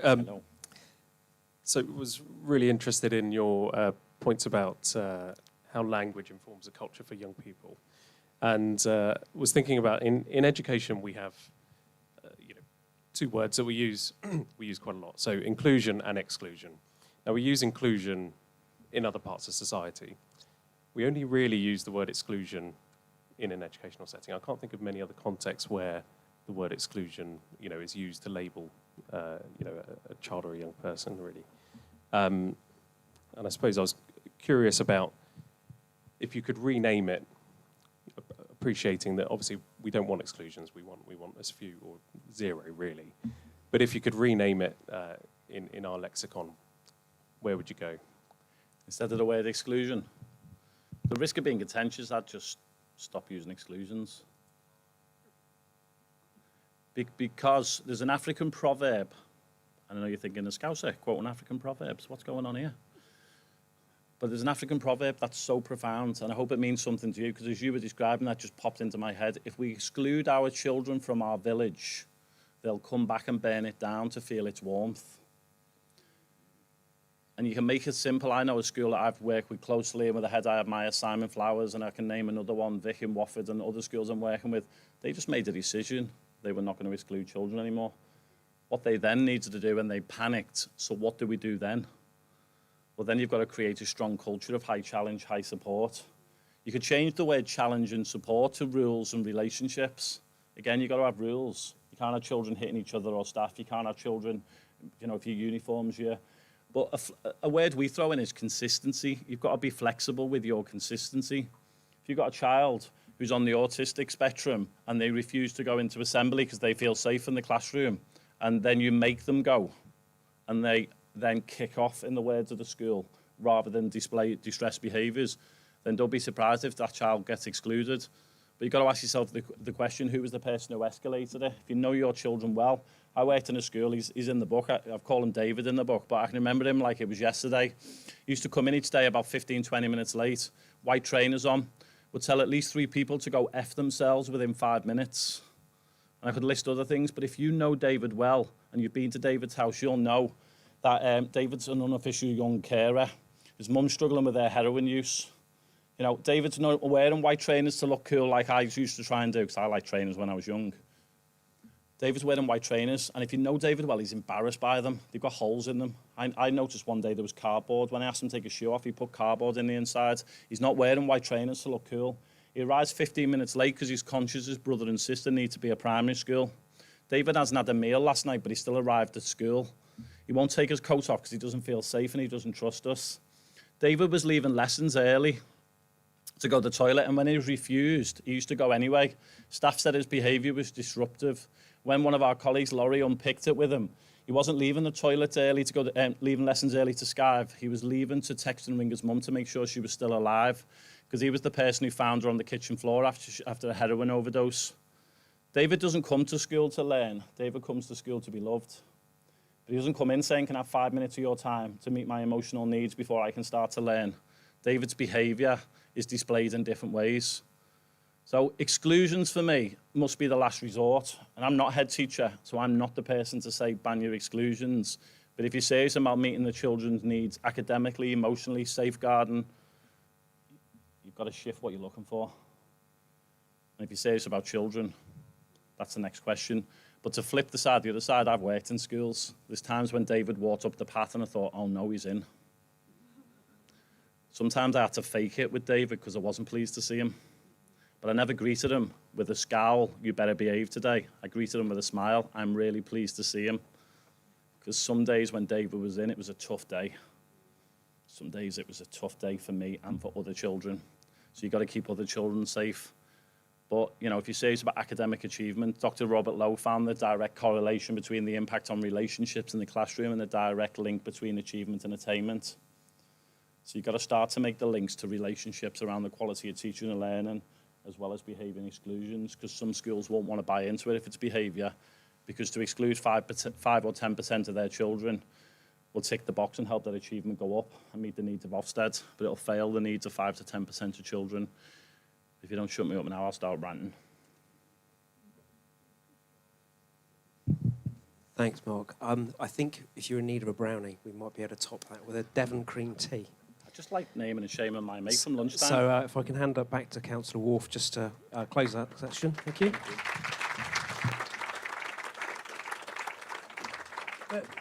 Let's hear it again for Mark. That was truly inspirational. Come on. Are we actually ready to go in for tea? Right. Can you come back in about 20 minutes, please?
soon, like dreaming of angels.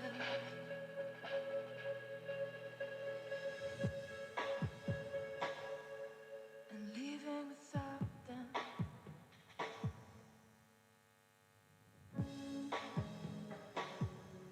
And leaving without them. Being as in love with you as I am.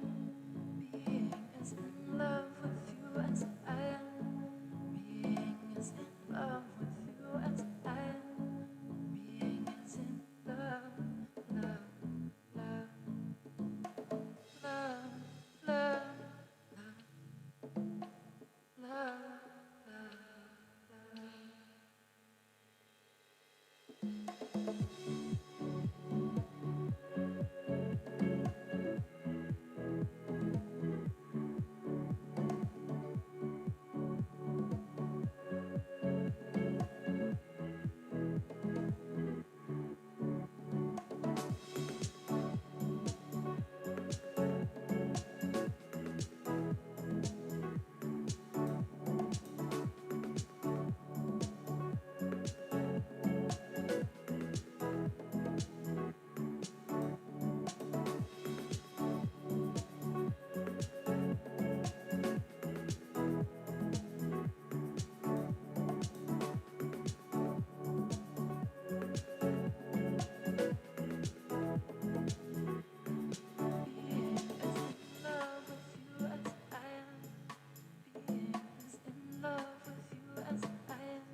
How quickly I come undone, like melting ice on the sun.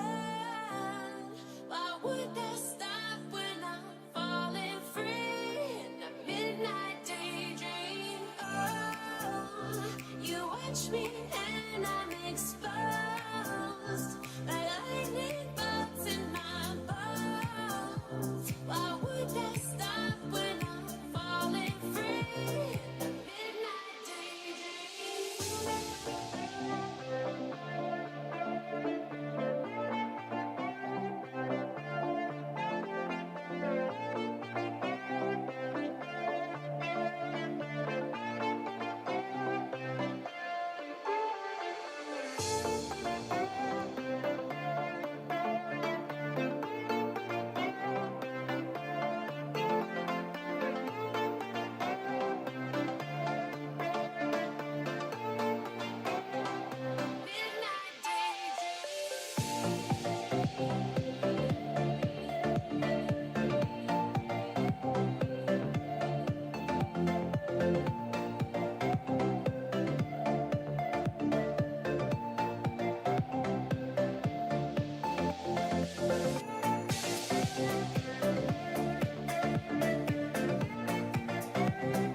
Hello.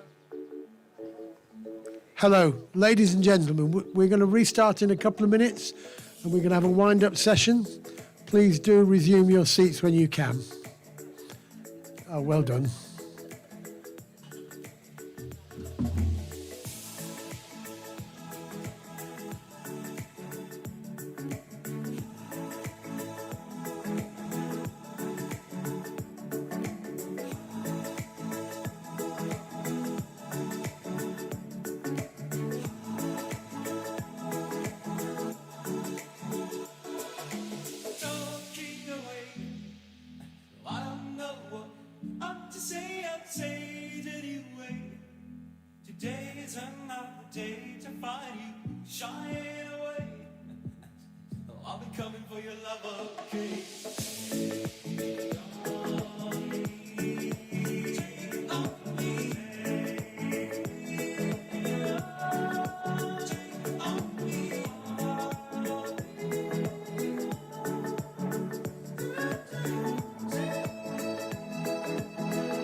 Okay.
Right. Ladies and gentlemen, thank you very much for coming on back. We're now on what you might call the last lap. We're going to do three things.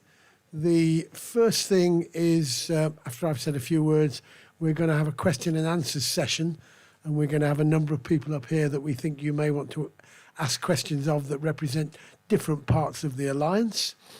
Then we're going to have a few words from Andrew Parry, the Cabinet Member, I nearly said Cabinet Minister, Cabinet Member for Children's Services, and then a few final remarks from Teresa Levy, who is the Executive Director for Children's Services, coming up.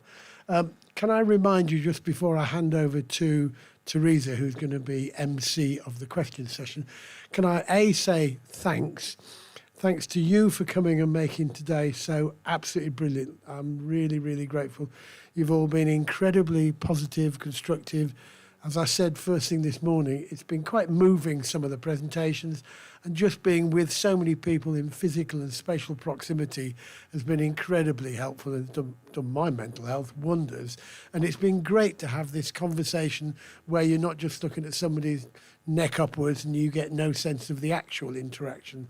So thank you to everybody for coming. Can I thank Kim and Colleen, and I think Colleen's here, but I don't think Kim is, for helping to organise. I thank you. And Richard in particular for helping to organise and driving home to Devon last night after I finished with him at 8 o'clock and being here at 7 o'clock this morning. The man's a nutcase. He is brilliant. He is committed and probably will be. I'm very, very grateful for everything everybody's done. You've all been absolutely brilliant. So please take this opportunity, to answer some questions, ask some questions if you've got any, and you've got a panel of all of the people who might be the sort of people you want to ask questions of. And then, as I've said, Andrew's going to say a few words, and then Teresa will close. Once the close take place, you are still welcome to stay and ask questions and do a bit of networking. That's fine. We don't want to get rid of you. We're just closing the session, and then it's up to you. Okay, I'm going to hand over. Oh, sorry, one final point. Slido. Can you have a look on that before you go? And if you can you make a pledge as to what you're going to take away from today? Mine is going to be connect, not correct, because I thought that was brilliant, and it applies everywhere. That's just an indication of how I'm going to personally apply it. How you do is entirely up to you, and whether you do is entirely up to you. But if you wouldn't mind putting it on there, because we'd like to get a sense of how you're going to apply it and what really worked in the day, and it'll give us a sense of how it worked. And if you want to drop Teresa or myself a note with anything you thought about today, please do. We're very, we're in the process of continuous improvement. So if you've got any comments, please do. But I'd like the comments to be at least physically possible. Now, seriously, thank you very much for a brilliant day, and I'll hand over to Teresa. Thank you.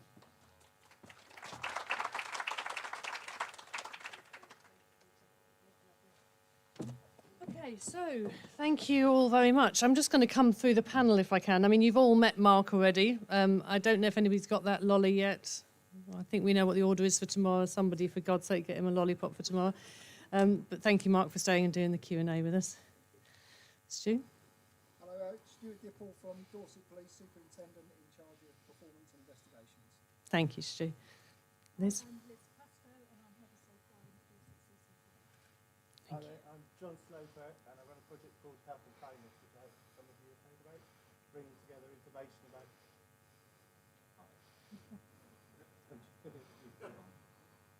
I'm John Sloper.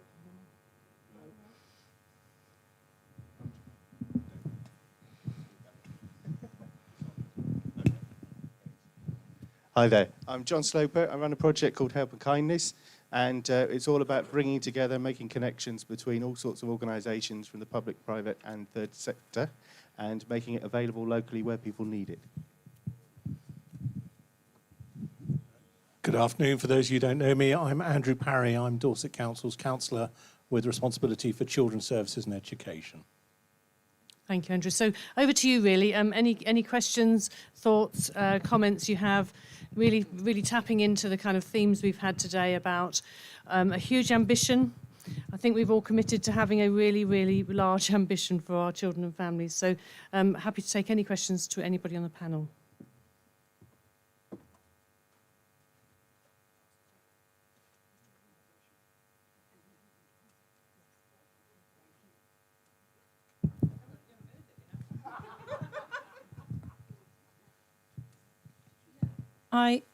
Okay. My question is about IT and technology and systems, actually. So I was having a chat with a couple of people in the networking session around it. I think we'd all agree that it would be a huge step forward for any council to be able to join partnerships, systems and technology together. Is there anything on the roadmap around this?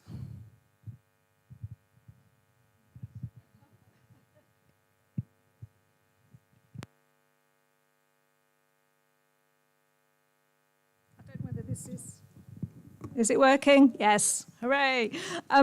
Yes, there is a piece of work with the Dorset Intelligence Insight Service which look at population health management. So they collate data to enable us to understand the population that we're trying to serve. So we've recently developed a primary care dashboard, which is for a specific purpose for the GPs around understanding the safeguarding within their world. And from that, it became very apparent how useful it was to use that data to develop a safeguarding dashboard. And we felt that actually safeguarding was so linked to inequalities that it would be a safeguarding and inequalities dashboard. And there are a number of people in the room who are going to be part of the first kind of working group for us to look at the purpose. And one of the suggestions, and I'm not saying this is happening, but one of the suggestions is to look at the children in care group as a discrete group, just to start with, to see what kind of data we can share around children in care and missing and exploitation. And the whole point is looking at that journey for the child. So the data can be taken down to a level where for frontline practitioners, they can identify the child, but for the vast majority and for the strategic players, we can only see the population health data and what enables us to make strategic decisions. But it's on the radar. Yeah, thank you, Rachel. Good question. And there's two elements, aren't there? There's the data which allows us to do our service planning, and I think what Liz has just described there is absolutely right. The other element that we've got big ambition about is being able to have a single version of the family's truth. And so really thinking about how we may be able to move into the future. There are systems out there where there are family portals where families can directly input into their own assessments, where foster carers can directly record into the system about how things are working for them. That isn't the system that we have at the present time. And that's not all about systems, but there are some real opportunities for us to think about how we record differently and together. And therefore the families feel they only tell their story once. Whereas at the moment, with us all recording their life's experiences in different places, we know that they tell us they have to keep telling their story over and over again. So it's definitely on the radar, but we're really pragmatic about, changing systems isn't the best way to change practice, but it is sometimes what you need once you've changed the practice.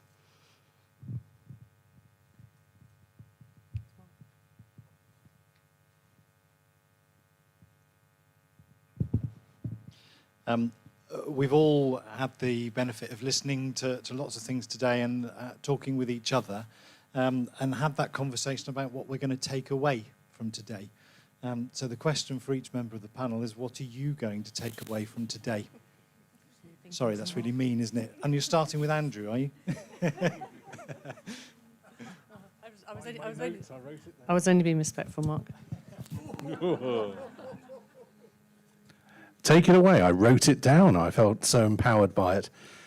Really, what's the alternative to our service? ? And in far too many cases, that alternative is just not palatable. That's how determined we are to get it right. Thank you, Andrew. I think we've known for a long time this is all about relationships. And yet, I think for me, the takeaway is we have to now dig even deeper. I think Laverne told us quite rightly what a number of us have felt and been discussing recently, which is that actually we've lost some ground individually, personally. We've all had our own mental ill health or mental health over this time. And actually coming back together and really digging into those relationships is going to be absolutely key. So whilst I think it is what's made us already a really strong partnership, it's relationship for me. I think I'd like to echo that from our point of view of working very closely with the voluntary and community sector. COVID, in my way of understanding it, was a bit like the tide going out. It revealed all the underlying problems that we have in our world. And what has built back into that space during that initial COVID response was the relationships that built in communities.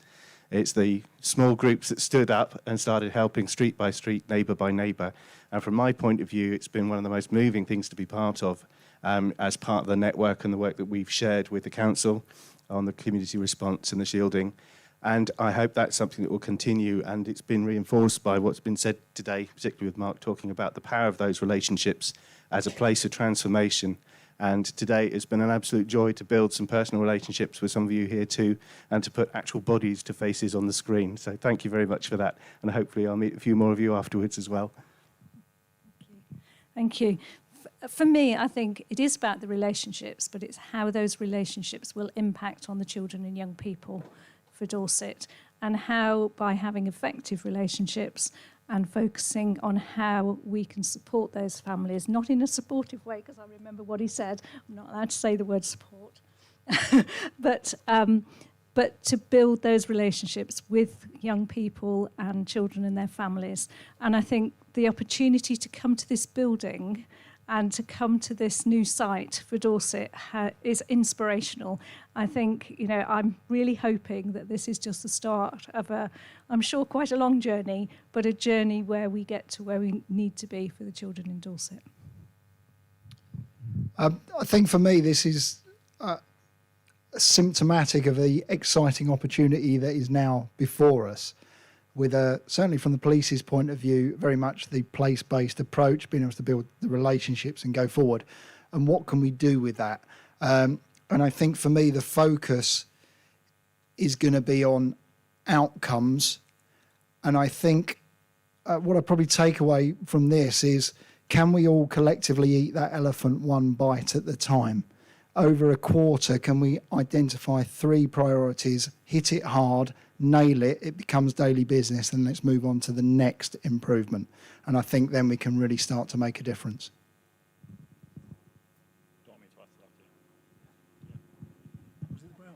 I don't know. I didn't think you'd ask me that question, but I'd just say being in the room with people. It's my second proper day back, and I think you can't underestimate having a bit of a laugh with people. I mean, you got me a scone before, but it's still over there. You made me film, but I've just had a lovely day with people, chatting, lunch, being in the room, meeting people.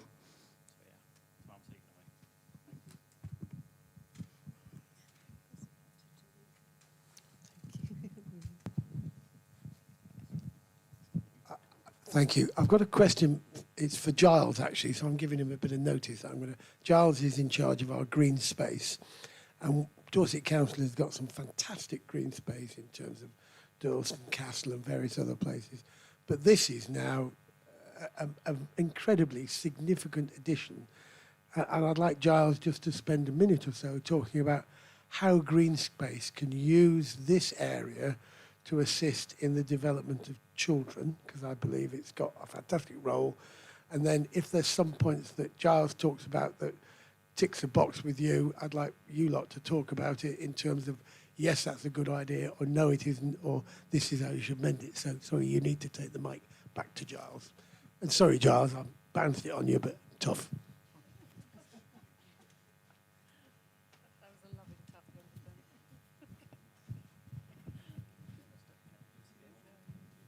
Yeah, thanks for that, Peter. I was going to ask a question anyway, so perhaps this will cover it really, which is, in my role, I work with a lot of young people, giving them, and the team giving them a load of countryside skills, national qualifications, so they can go and get careers in countryside management. With this site with 55 acres of countryside, it just seems that there's a huge opportunity here to tie in the green space with improving outcomes for young people, giving them good skills, giving them good, giving them a sense of camaraderie, working for a common purpose. And I see that in our daily work with young people all over Dorset. Having this site here and just looking at all the forestry, the open space, the rights of way network, which you've got running through the site, I just wondered how you see making the most of that green space for the young people that come here. And is that sort of an integral part of the offer? Thank you for that. You're absolutely right. One of the things that just struck me when I very first saw St Mary's was the fabulous landscape that we have here.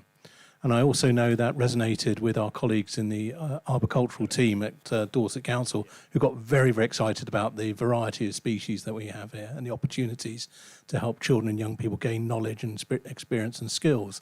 And many of those skills can then go on to generate forms of income, employment and training opportunities for them. So there's a vast range of things that can happen here. But I'd also like children to understand how, for example, when we've got the space to do it here, how things like their food production works. You know, how do we go about crop generation? What's the point behind crop rotations and soil conditions and all those things that we talk about and that sort of knowledge? And we have that potential to make that part of the culture here at the Dorset Centre of Excellence, which is what I expect it to be. But this is just one of those bases. We have many bases across Dorset. You know, we literally own thousands of acres of land across the county where we've got that chance to enable people to understand the countryside environment, but also the coastal environment of Dorset, because that's also a key part of our economy and an environment we live in, and it's equally important that we recognise that as well. Perhaps Mark Blackman would like to comment.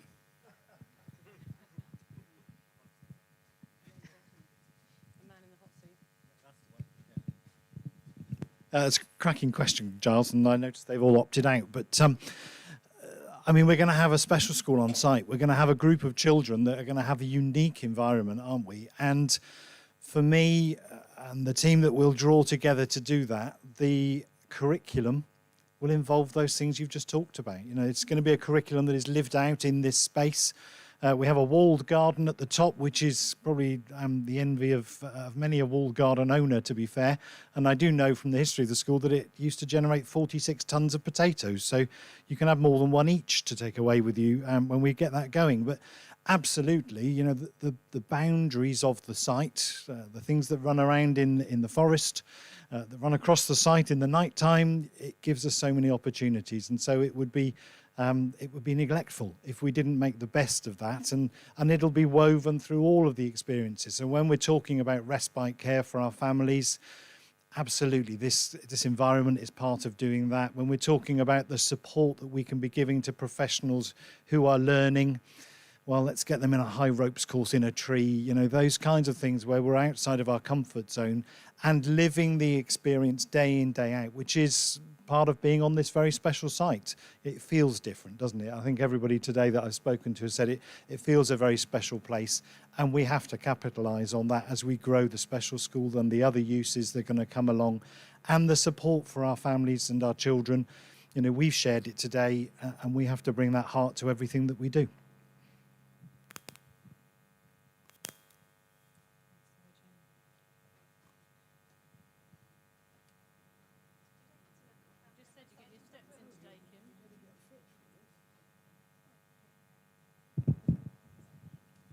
Thank you.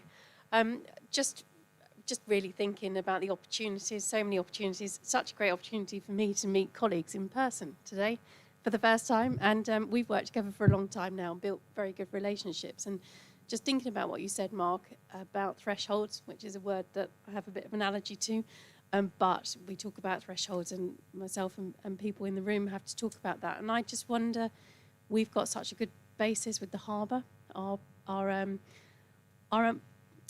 approach really for children who are on the edge of coming into our care, where we step in as a partnership. And I think that's the beginning of the opportunity. So I was just really interested from the panel. I've got lots of ideas about how we can do that, stepping in more together, really. And now that we're in person, and we're going to be more in person, just really thinking about how we might be able to do that. Thank you.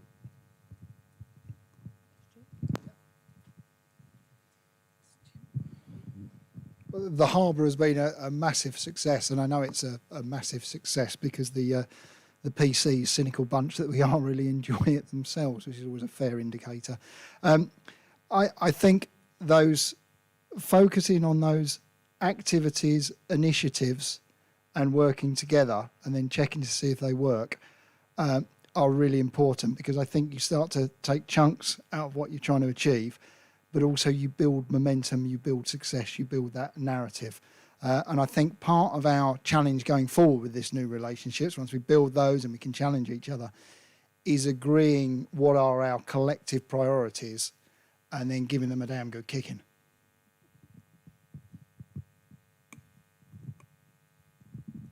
Thank you. That's a fantastic answer, Stu. Well done. I absolutely agree. I think what we've learned from the harbour is that actually we are completely stronger, better for our young people when we're really well integrated. We already know that the numbers of missing episodes for children who are involved in the harbour have dropped significantly. We already know that the numbers of health issues that they've been experiencing have dropped, significantly, and we're really only in the early stages. And that's not because suddenly somebody's discovered a magic wand that's going to make everything go away, but it's because the help that can be sourced can be found immediately by sitting like this together in one team, working really seamlessly on a flexible way with our young people.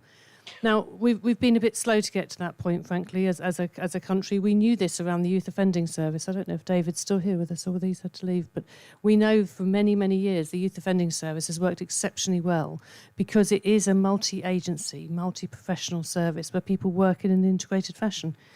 So I think we know that that's the evidence base for us nationally and locally.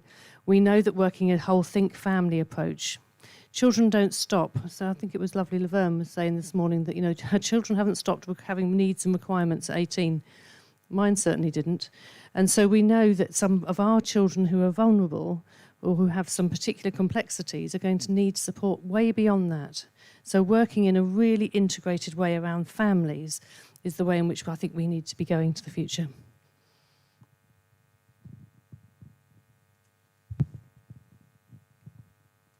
Hi everybody, I'm Claire. I work in children's services as well. I've had the pleasure of working with John through Community Shield and some of the work that we've been doing around connecting communities and the importance of pathways out of service. And I was really struck, Mark, by what you said around it's not about a professional turning up, it's about the person that's there and then that moment. And John, I was wondering if you might have some reflections or some sharing about how we're trying to connect people to that information so they know who their communities are, because I think the group as a whole would really benefit from hearing some more about what you've been doing.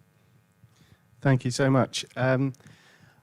The passion that drives us is the individuals, you, me, the families we live in, the communities we live in, and trying to find ways for us to be able to be in dialogue with one another in a much more messy way. We are not just people that provide services, we also receive from services. We're not just the kind of parent, we're also the child.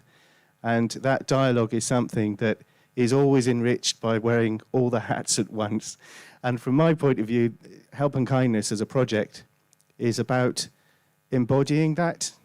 It's a digital project to some extent, but before digital, it's personal.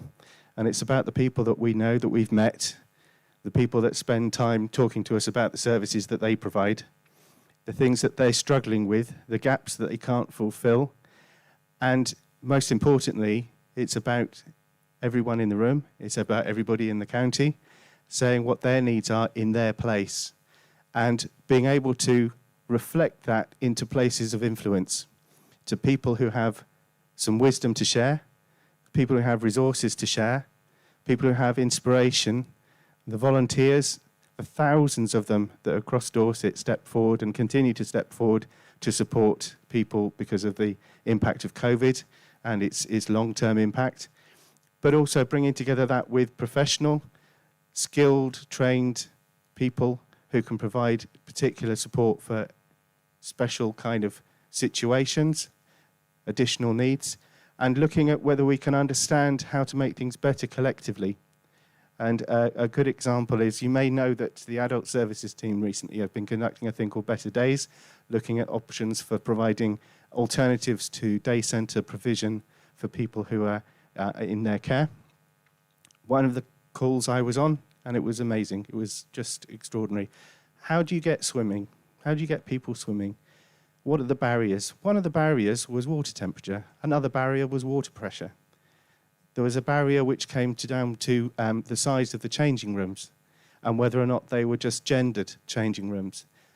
Unless we've experienced those kinds of things and listened to those things, personally, my privilege blinds me to that. And so from my point of view, to provide places and spaces where we can have those difficult conversations about the little bits that make services just not quite reach people is really important. And so from my point of view, that's the passion behind Help and Kindness, and it's the passion that I've shared and I've been privileged to share with the people that we've worked with. I really hope that it continues to grow, and it's been a pleasure to be part of today's conversation with so many of these things being raised. Thank you.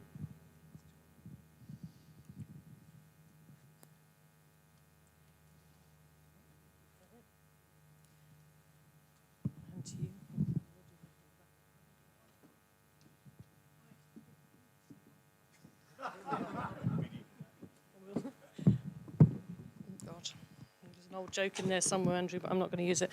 Okay, all right, listen, thank you all so much. It has been a quite remarkable day. We have been completely blessed, I think, by having the lovely Laverne Antrobus and Mark Finnis with us. I mean, a really lovely, let's have another one for Mark then. Yeah. A fascinating day, really, because a bit of a yin and yang of kind of approaches and thoughts, but actually the kernels of the messages were so unified, weren't they? That real issue about leadership and followership and fellowship. I loved those kind of senses of where are we going to be in all of those roles that we're playing. And Laverne reminded us that we need to recognise in our own mental health, ill health too, and the fabulous stories of those young people, those stories that her young people told her, the stories that Mark's young people told him, the stories that our young people tell us, the stories of their lives. We have a wonderful member of our senior team, Lisa, who is not here sadly today, who every time she's got a really good knack for working out that the extended leadership team's just beginning to feel a little bit, a little bit down, a little bit maybe under pressure. She's our virtual school head, and she wraps us up at the end of our leadership meetings with, right, are you ready then? I'm going to tell you something about our young people. I hope she might have been here this afternoon because you could kind of tell us some of those wonderful outcomes today. But what she can tell us is what others have told her and what those fantastic educators that she works with and to have said about our children. And so this week there were 7 or 8 fantastic school reports at the end. You'd be proud of the way they talked about our children. Fantastic, fantastic conversation pieces about catching young people getting it right. Really catching them having their success moments. Whatever size of that might seem to others, a real opportunity for young people who had been really struggling. And so really a kind of boon for all of us. So listening to those stories, it's not a sort of lazy way of spending a few minutes. It's absolutely the bits that keeps us really motivated, isn't it? Because it's about those connections. And Mark, in his inimitable way, gave us a treasure of all of those positions that we need to keep those challenges about keeping outcomes at our focus. And as we do come back together, thinking about those unmet needs in our workforce, we've all had unmet needs this last year and a half. Some of those we will just leave behind us and move forward with, but we need to be really mindful about how people are coming back together to do this really important work, because the point is there's only us as well. All we bring to the job is ourselves. You know, we haven't got a fancy piece of kit. We haven't got something that makes something brilliant. It's just us. And so taking care of just us is also incredibly important. So that is my pledge to you, is that as we work together as a strategic alliance in the future, I will be very mindful of making sure that we stay in that working with space and taking care of each other. And where we meet each other, I want to do that in a way that absolutely connects before correct and really values the outcomes that you're delivering for our children, young people and families. So thank you.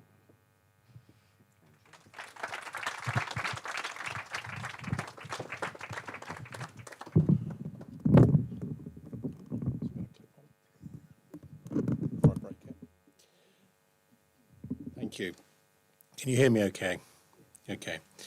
So thank you. And I do appreciate it's getting towards the end of the day, but giving a politician a microphone is always a risk of elements, and I assure you this will be a relatively short speech by my standards. But I do want to take the chance to thank everybody for their hospitality today. Most of all, of course, our catering staff who have fantastically looked after us. And I do hope we will want to show our appreciation for everybody involved in that place.